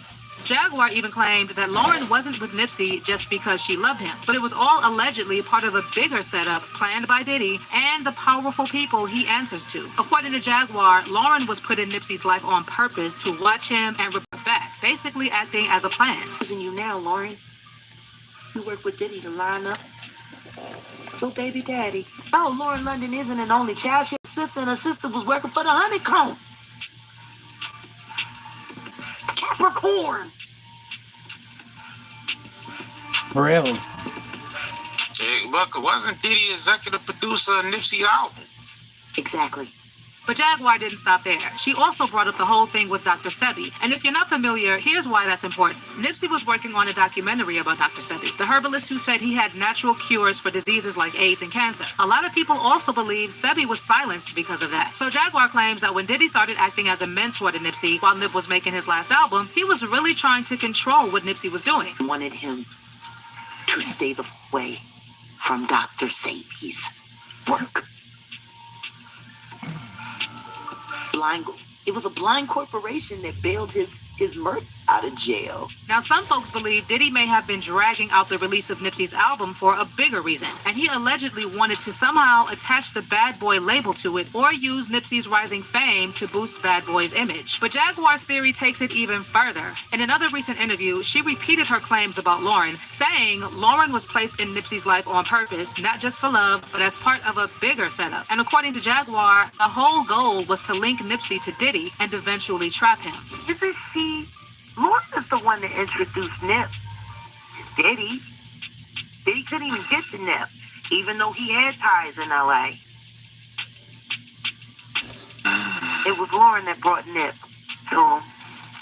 These women are used as pawns to move people around. I wouldn't doubt it. Line people up. And then there's another connection between Lauren and Diddy, her close friend, Capricorn Clark. In a recent episode of his prison podcast, Suge Knight claimed that Diddy put his hands on one of his female assistants because she didn't tell him about Cassie supposedly talking to Kid Cudi. Same time he got him and what's a little girl named Cassie or whatever. He had an assistant by the name of Capricorn. He felt Capricorn. Cap was keeping it on the low about if she was messing with Cudi or not. Puffy beat the shit out that bitch.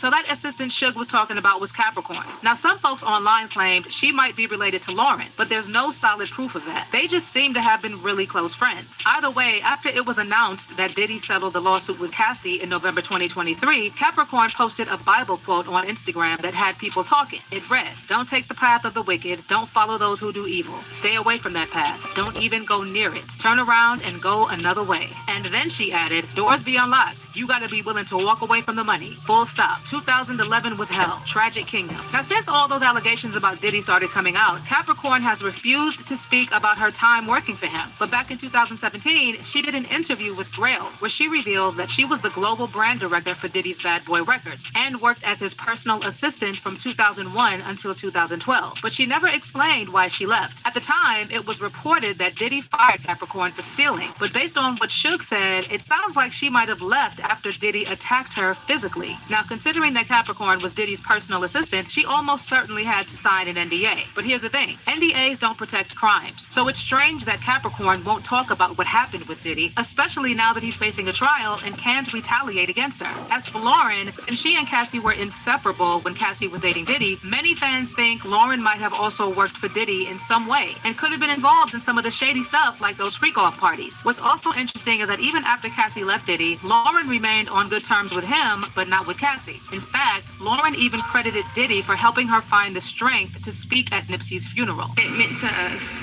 We lost an incredible soul. We lost someone very rare to us, and we lost a real one. And we won't ever be the same.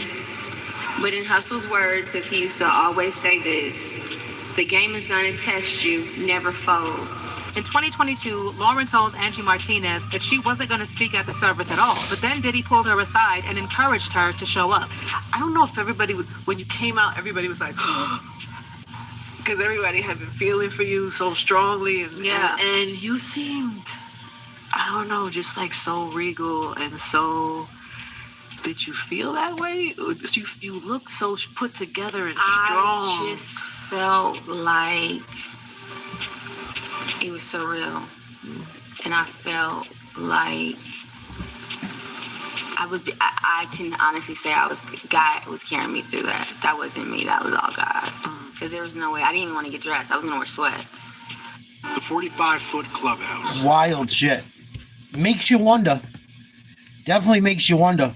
The album comes out after Nipsey dies. Diddy's a fucking executive producer on it, which means he gets to make more money. Fucking nuts. Did somebody, I'm not getting. Yeah. Did somebody pull you aside? Somebody pulled me aside. Puff. Really? Puff pulled me aside and was like, "Look, bud, you have showed everybody what it looks like to hold a man down and to love him. Now show them what it looks like when it all crumbles. That's your responsibility." I hope he doesn't mind me sharing. That's a crazy thing to say to someone. You know, he's like a real brother. It's kind of a crazy thing. He's been through a lot of loss too. Right? So he was like, you show up. Because he heard, I don't know who told Puff. Somebody called Puff. Somebody called Puff.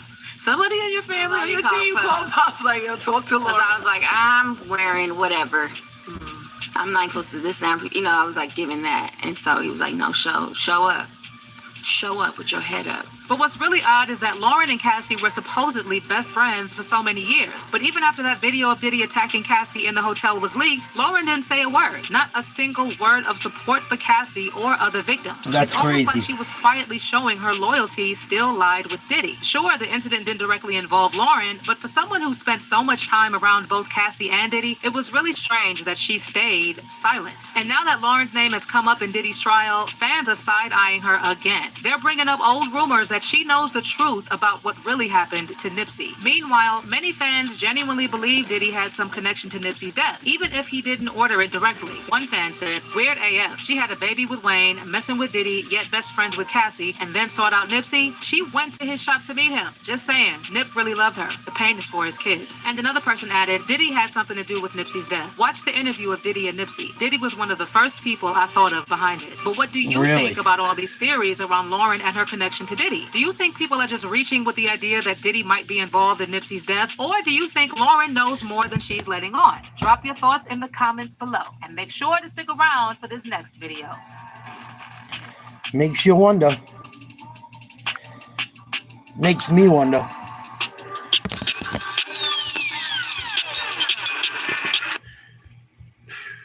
Another long list of crazy shit.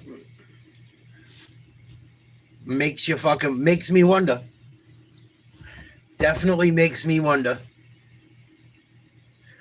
And it could be she don't want to be involved in it. Like I said, this is just a conspiracy. But she's held Diddy down through a lot.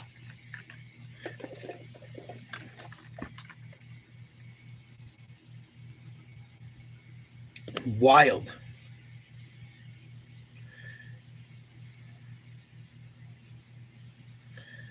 And there's a lot of talk about this shit recently. Like the last few days, I keep hearing this coming up. Where people are wondering if Diddy and Lauren London were getting busy.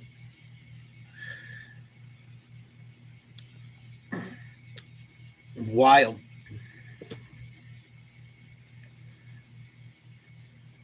I think Whack 100 even spoke on it. Whack 100's involved in that shit too. I've heard videotape of Whack 100 talking about them having videos and having to go get videos that they had on people and having rappers pay hundreds of thousands of dollars to get blackmail footage back. Wild shit.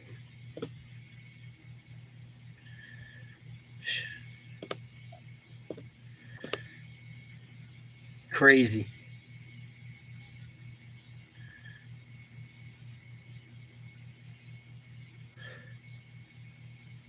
Yeah, no doubt.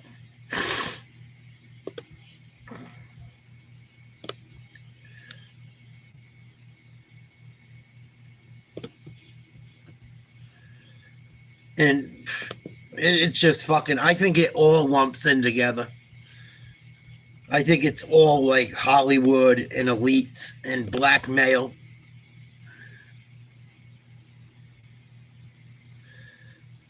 Fucked up. Fucked up. I think they're all in on it.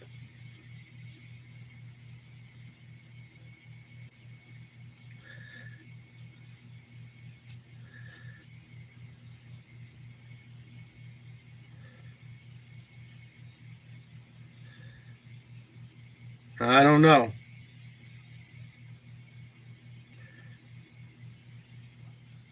Look at Kanye losing his mind too. I know Kanye's been fucking up and down his entire career, but look at fucking Kanye losing his shit. What the fuck's he losing his mind over? You don't tell me.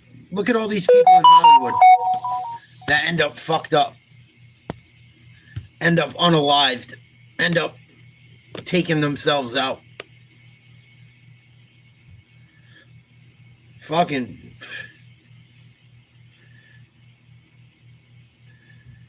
Yeah, they're going to try and loop him in. It's not going to work. I don't even have faith in him anymore to a degree. The more I look into shit. I'm like fucking over politics in a lot of ways.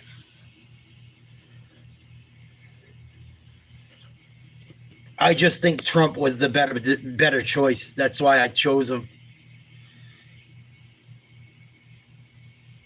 I thought he was a better choice than the other one. And I still think he's the better choice.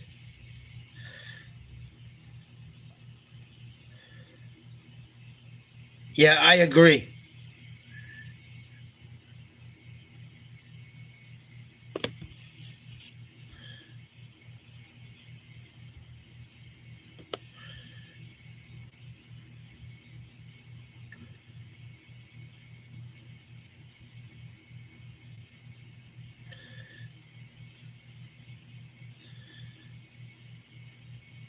And then I wonder if they even let Diddy snitch. Because I don't think there's a plea deal. Excuse me, I don't think there's a plea deal on the table. I don't think there's a plea deal on the table for him.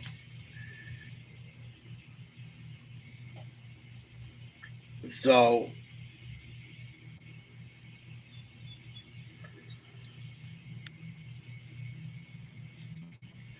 I don't know how he's going to even rat anyone out if he wanted to. which is odd as well, right? They're not going to let him fucking rat. That's not a red flag. Every trial ever, there's a plea deal. Every fucking trial ever, there's a plea deal. Diddy has no plea deal on the table.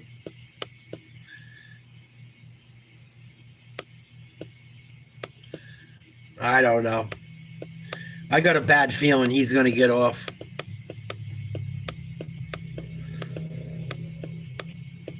I have a really bad feeling he's going to get off. I don't know if they offered him one. I think they may have offered him one. Excuse me, and he rejected it. And then they took it off the table altogether. I'm not 100% sure. But I could have swore there was like a deal and then they got rid of it. I could be wrong. I'm not going to look it up. Supposedly some other footage came out today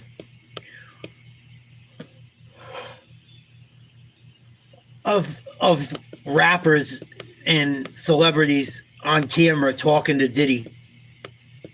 Tape conversation. But I don't know how any of it has anything to do with the trial. Like, I don't understand the prosecution, how they're handling it. It doesn't make sense to me.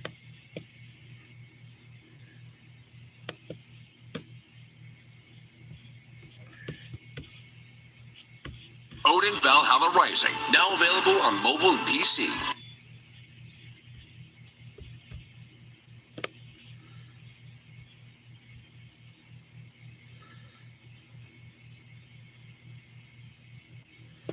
Fuck, I just had it too.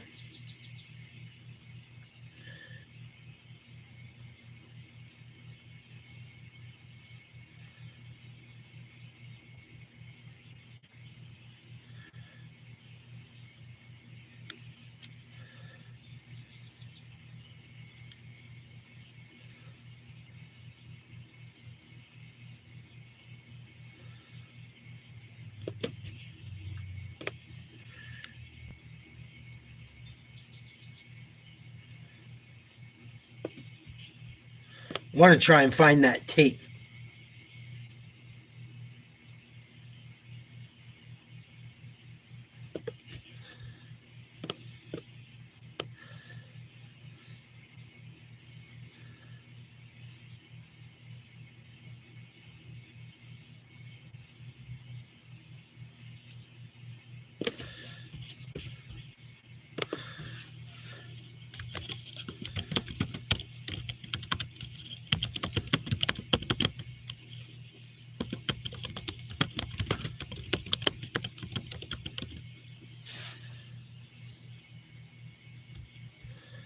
Yeah, supposedly a sex tape with Meek Mill and others were played in court.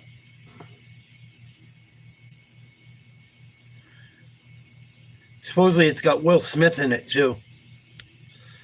Uh-oh.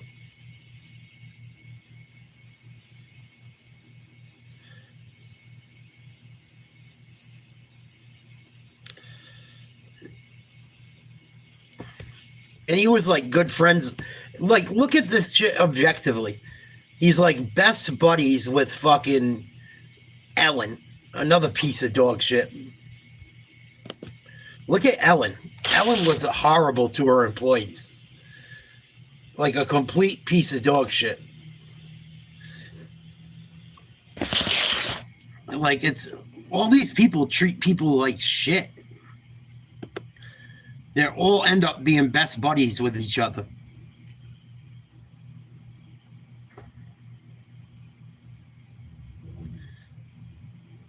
Fucking nuts. Like we said earlier, birds of a feather.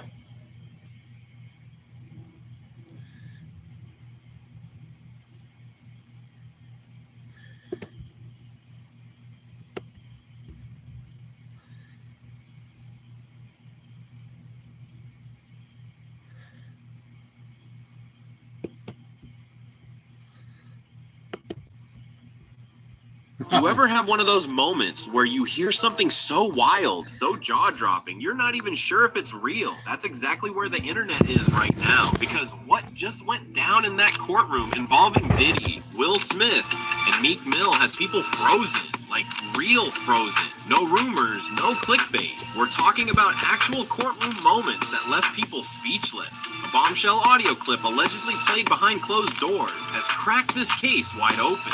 And the names being thrown around, way bigger than anyone expected. If you thought this was just another messy celebrity headline, buckle up, because this story has layers, receipts, and twists that'll leave you questioning everything you thought you knew about the A-list world. At first, it looked like this was just going to be another messy celebrity lawsuit. You know the type. Big name, wild headlines, internet goes crazy for a week, and then we all move on. But the moment Cassie's lawsuit against Diddy hit the public, everything changed. This wasn't just an ex airing dirty laundry. It was detailed, layered, and backed with a timeline that made people stop and pay attention. She wasn't just saying things went wrong in the relationship. She was painting a picture of a world behind the scenes that was way darker, way more controlled, and way more disturbing than anyone realized. And while that case settled almost instantly, the dominoes were already falling. That lawsuit cracked something open. What followed was a wave of allegations, investigations, and suddenly leaks. That's such a...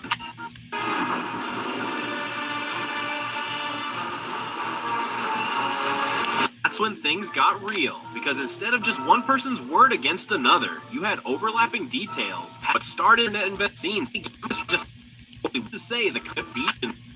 It's making people ask. Dawn, best known from the group,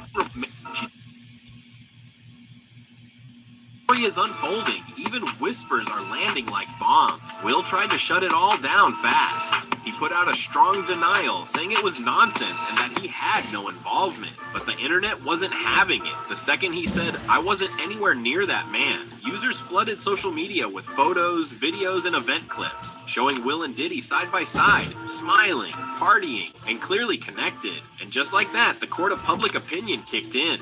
People started asking, if there's nothing to hide, why deny something so strongly when there's so much public footage? Suddenly, Will wasn't just a bystander in someone else's scandal. He was part of the conversation, and not in the way he's used to. If you thought Will Smith's name dropping into this case caused chaos, Meek Mill's reaction took it to a whole other level. The moment word got out that his name was allegedly mentioned in the courtroom audio, Meek didn't wait for the dust to settle. He went into full-on damage control, but instead of calming things down, it kind of did the opposite. Of course it did. In hours, Meek's Twitter feed lit up like a warning siren, post after post, calling out blogs, shutting down rumors, and trying to distance himself from everything. But the thing is, the more he tweeted, the more people started paying attention. That energy, it didn't scream, "I'm unbothered." It screamed, "I'm rattled." Yeah. When the old clips started resurfacing, one viral showed me a party with Ruben, high-end vibes, and me looking out of place. Zoomed in on his body language, calling it nervous, awkward, even forced. Another clip, Diddy throwing Meek a birthday party, saying on camera, "Proud of you, I love you, appreciate life, daddy." Yeah, that word, daddy, turned into an instant meme. Every time Meek tried to post something tough online, people just brought that moment back like a boomerang. And when Meek finally snapped and tweeted, "I'm not fruity, stop playing with me," it only fueled the flames. Whether it was meant as a joke or a serious defense, it didn't land the way he hoped. Instead, the replies were a flood of screenshots, memes, and clips people had been saving like receipts. Now, let's be clear, Meek hasn't been charged with anything. There's no official statement linking him directly to anything illegal. But in the world of public opinion, perception is reality. And right now, his reaction has people raising eyebrows. Sometimes staying quiet says more. But when you go on a public spiral, people start asking why you're spiraling in the first place. Here's what's driving everyone crazy. With all the whispers, leaks, and courtroom buzz, why hasn't a single second of that audio made it out? We've seen it happen a million times before. Whether it's celebrity lawsuits, phone footage, or even confidential depositions, something always finds its way online. A blurry screen grab, a muted clip, someone whispering about what they saw, something. But this time, total silence. Not one clip, not one leak, not even a courtroom sketch showing...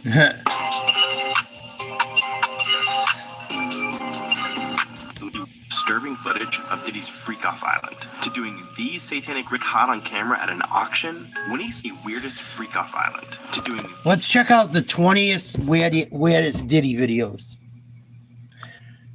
20 weirdest Diddy videos online. Let's see if these tell us anything. These satanic rituals on his victims. These are the 20 weirdest videos of Diddy.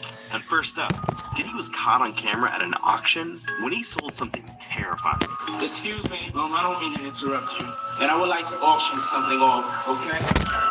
If you win, you get a night out with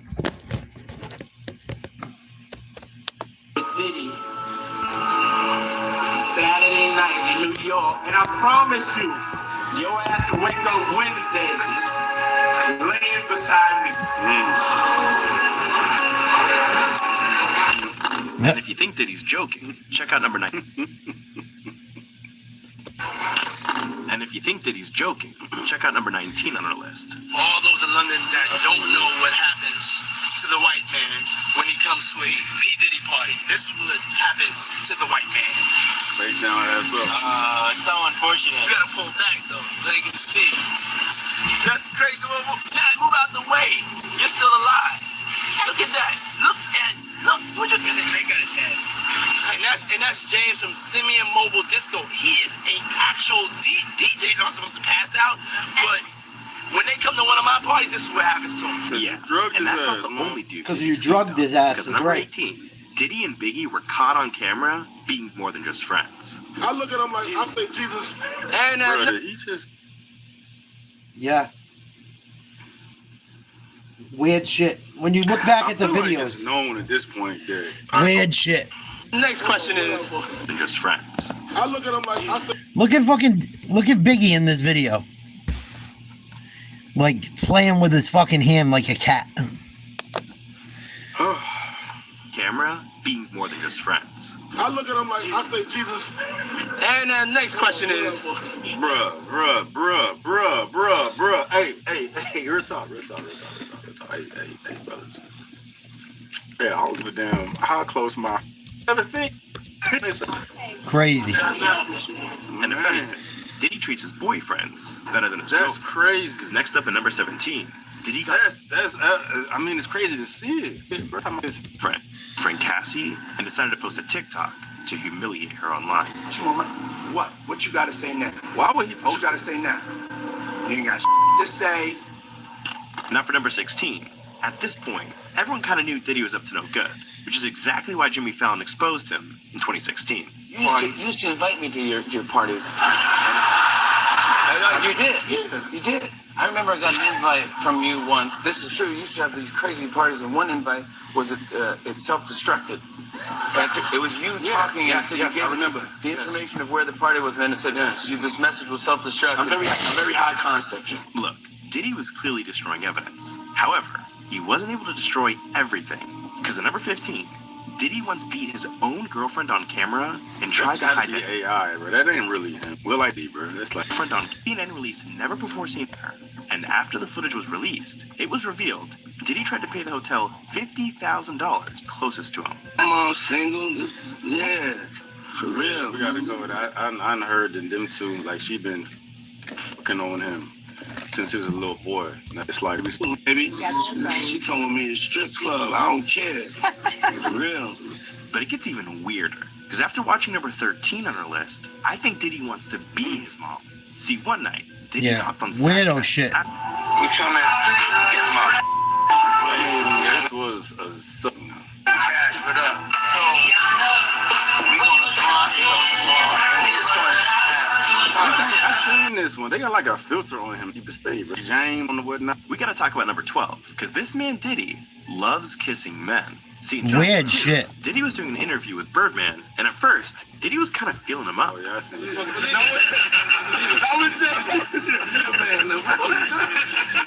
Start working out, though. Just start like getting in the gym. But after that, he even went in for a little kiss. I was the president, but But if that wasn't weird enough, next up at number 11, he actually tried to kiss a grown man on the lips and got rejected on live TV. See, during the Golden Globes, Diddy was on stage about to hand Bono his award when he went in for a kiss and got rejected. Let it flow, let it flow, let it flow.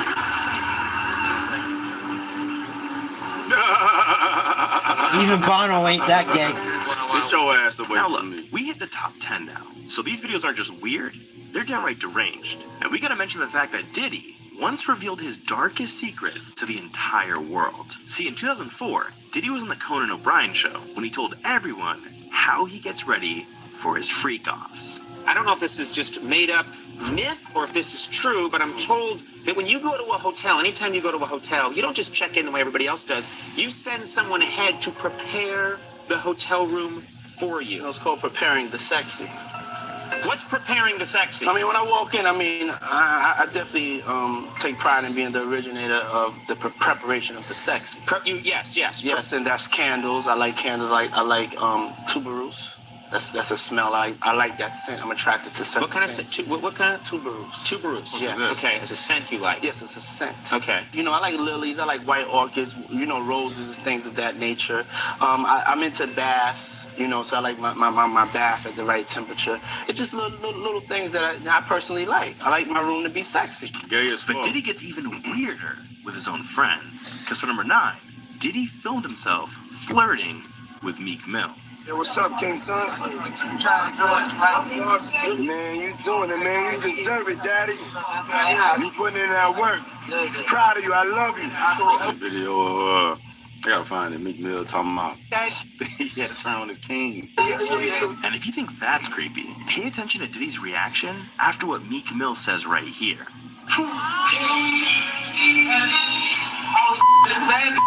Be good and everything. I'm drunk and crazy. I'm drunk as shit. I'm on the mic trying to rap to my dad. What's the move? It's your birthday. Diddy got a little too excited when Meek Mill brought up sleeping with someone. Now, I think it's safe to say Diddy knows how to make anyone feel uncomfortable. And that's definitely true in number 8. Because he once hopped on Instagram and shared this. Hennessy, come out and play. And I think we know what he meant by come out and play. Just watch number 7 on our list. Because Diddy once shared a video of him on a balcony with a bunch of shirtless guys when he started to act weird. Gay as fuck. Hold on. Both of y'all. Let's get both of y'all. Gay as Ain't fuck. no grind going on. You know what I'm saying? Ain't no grind going on at all. Talk about balling and just this and that. Right. I'm thinking watch, rolly bracelet. Yeah, it ain't no watch. No. This is how we smoke. Check your man out. Yeah, this is our new thing. Yeah, I'm letting Let him do his thing. You know? Everybody Check it. smoke. This is what I got for Boy you. got spirit fingers. Did he want something? There's no stopping him. Because at number 6, Diddy was caught smacking Jay-Z's ass. 50 had to come back out and make my show hot. I so appreciate it. Well, shit, my you Put know your this Rockefeller sign in on the the bar. city. And when it comes to women, Diddy's even creepier. Because at number 5, Diddy once admitted to locking women up. If you don't have what they need, they're gonna leave. Right. Gotta keep them knit. Right. You need locks on the doors. Okay, this is sounding kind of dangerous now. It's a little kinky, but yeah. And some things Diddy does aren't even behind closed doors. Because at number 4, Diddy's the first man to scare Mike Tyson on These live people got to be on It drugs. truly is about the Benjamin as we think. Oh, yeah. Tyson already knew what was up. He already knew what was up. Well, now when we go back, we go. For Diddy. Mike said, "Get your hand off my ass, motherfucker." But look, we've hit the top 3, which means you're about to see Diddy at his absolute weirdest. And first up, Diddy recorded himself on a date with another man. See, while flying on his private jet, Diddy got real comfortable with Russell Brand. Best friend right here. My new best friend. Hello. Rusty Rocket. Very, very, very, very near friend of mine. And now here's where things get weird. But you know what it is? We're going out on like a date. A straight guy date, like to a guy's night, 48 hours in Vegas. You're seeing us at the beginning of the 48 hours. As you know, what happens in Vegas stays in Vegas. But we really, Y'all think Rosa Brand gave up the butt? I'm sussing his tank. In time, want to be. Now for number 2, Diddy's creepiest moments Oh, here's with another Bieber. guy are probably with Justin Bieber. I mean, just watch this video where Diddy tells the camera Justin's about to have 48 hours with him, and they can't discuss anything they're about to do together. Check this out, yo. Justin, you ever seen the movie 48 Hours? Right now, he's having 48 hours with Diddy, him and his boy. They're having the times of their lives, you know, where we hanging out and what we doing, we can't really disclose. I don't have Weirdo shit. partnership with him, but for the next 48 hours, he's with me. So, yeah, and we gonna go full crazy. And a year later, they linked up again, but this time, Creepy you as can shit. tell just how Creepy as fuck. uncomfortable Justin is around Diddy. Everything's good? Selling out arenas and everything? Starting to act different, huh? You ain't been calling me and hanging out the way we used to hang out. Well, I mean, you try to get in contact with me, you know, through all my, partners and whatnot. Mm-hmm. But you never really got my number, so. Right, okay. My number? I'll tell you my number. Yeah. And on top of all that, when the two of them went on Jimmy Kimmel together, Bieber started giving away details about their 48 hours together. And of course, that's when Diddy quickly stepped in and shut it down. You got me a Lamborghini. That's nice. I haven't gotten it yet, though. Yeah, when is that coming, that Lamborghini? We talked about this last He time. had the Lamborghini for a day or two, and he got access to the house, and he knows better than to be talking about the things that he does with Big Brother Puff on national television.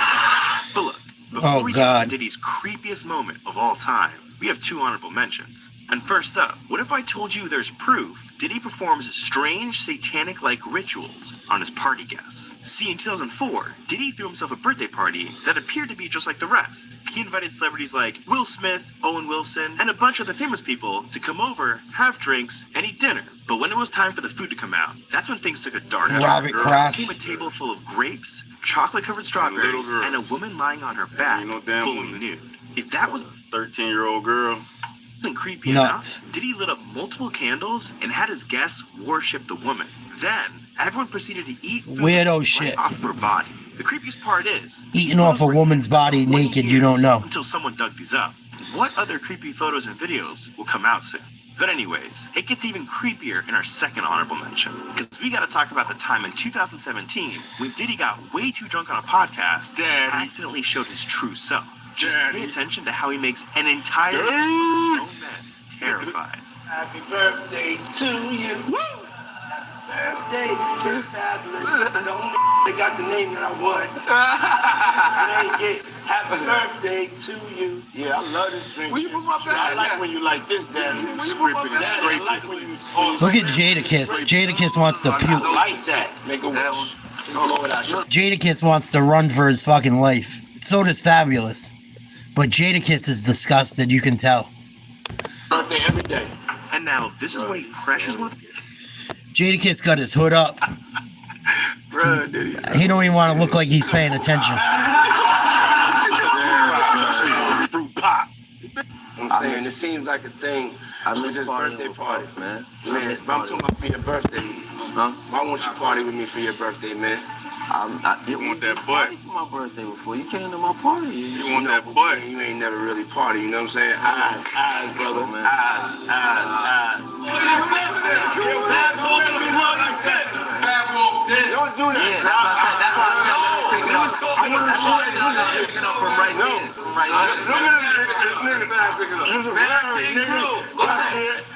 Now for Diddy's creepiest moment of all time, we gotta talk about Diddy's final interview before getting arrested. See, exactly 1 week before the first allegations dropped against him in 2023, Diddy must have known something was coming. And so before people could come for him, he wanted to change the narrative about himself before it even started. And so that's why he went on the Graham Norton show, and he tried to tell the world what a good guy he is. In this interview, he went on to say he only cares about one thing: peace and love. Y'all call me Diddy. Call me Diddy. Okay. But when I'm being love and I'm in that mood, because I have to always remind myself we live in a toxic world. And it's love versus hate. That's what's going on right now. Yeah. And I choose love. That's my new name. And love wins. Love wins. Let's go. What a nutcase.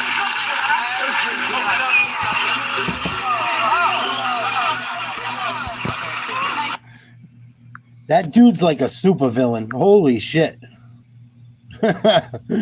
He's like a fucking supervillain from a comic book. Now, a week before he gets locked up, my name's Love. It's all about love. That dude's fucking out of his mind. Out of his fucking mind. I'm so glad I'm a regular fucking dude. I would never fucking sell out for money and shit, knowing what I know about these industries. Fucking, no thank you. No thank you. Oh, it's fucking disgusting. These people are fucking nuts. Nuts.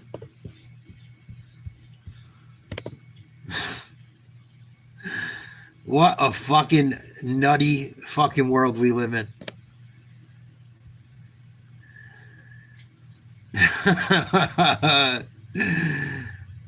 Oh, wow.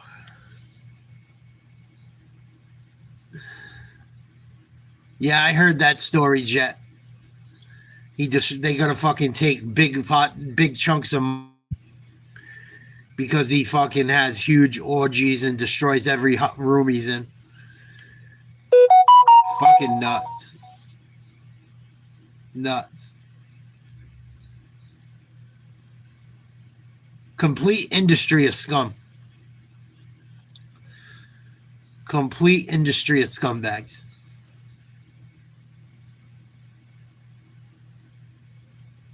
Fucking wild.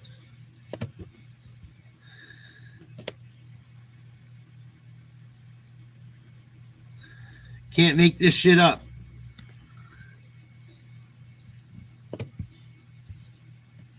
I don't know anymore. Fucking crazy. I'll be back later on, guys. I just wanted to look into this shit a little bit. Have a good weekend if I don't catch you.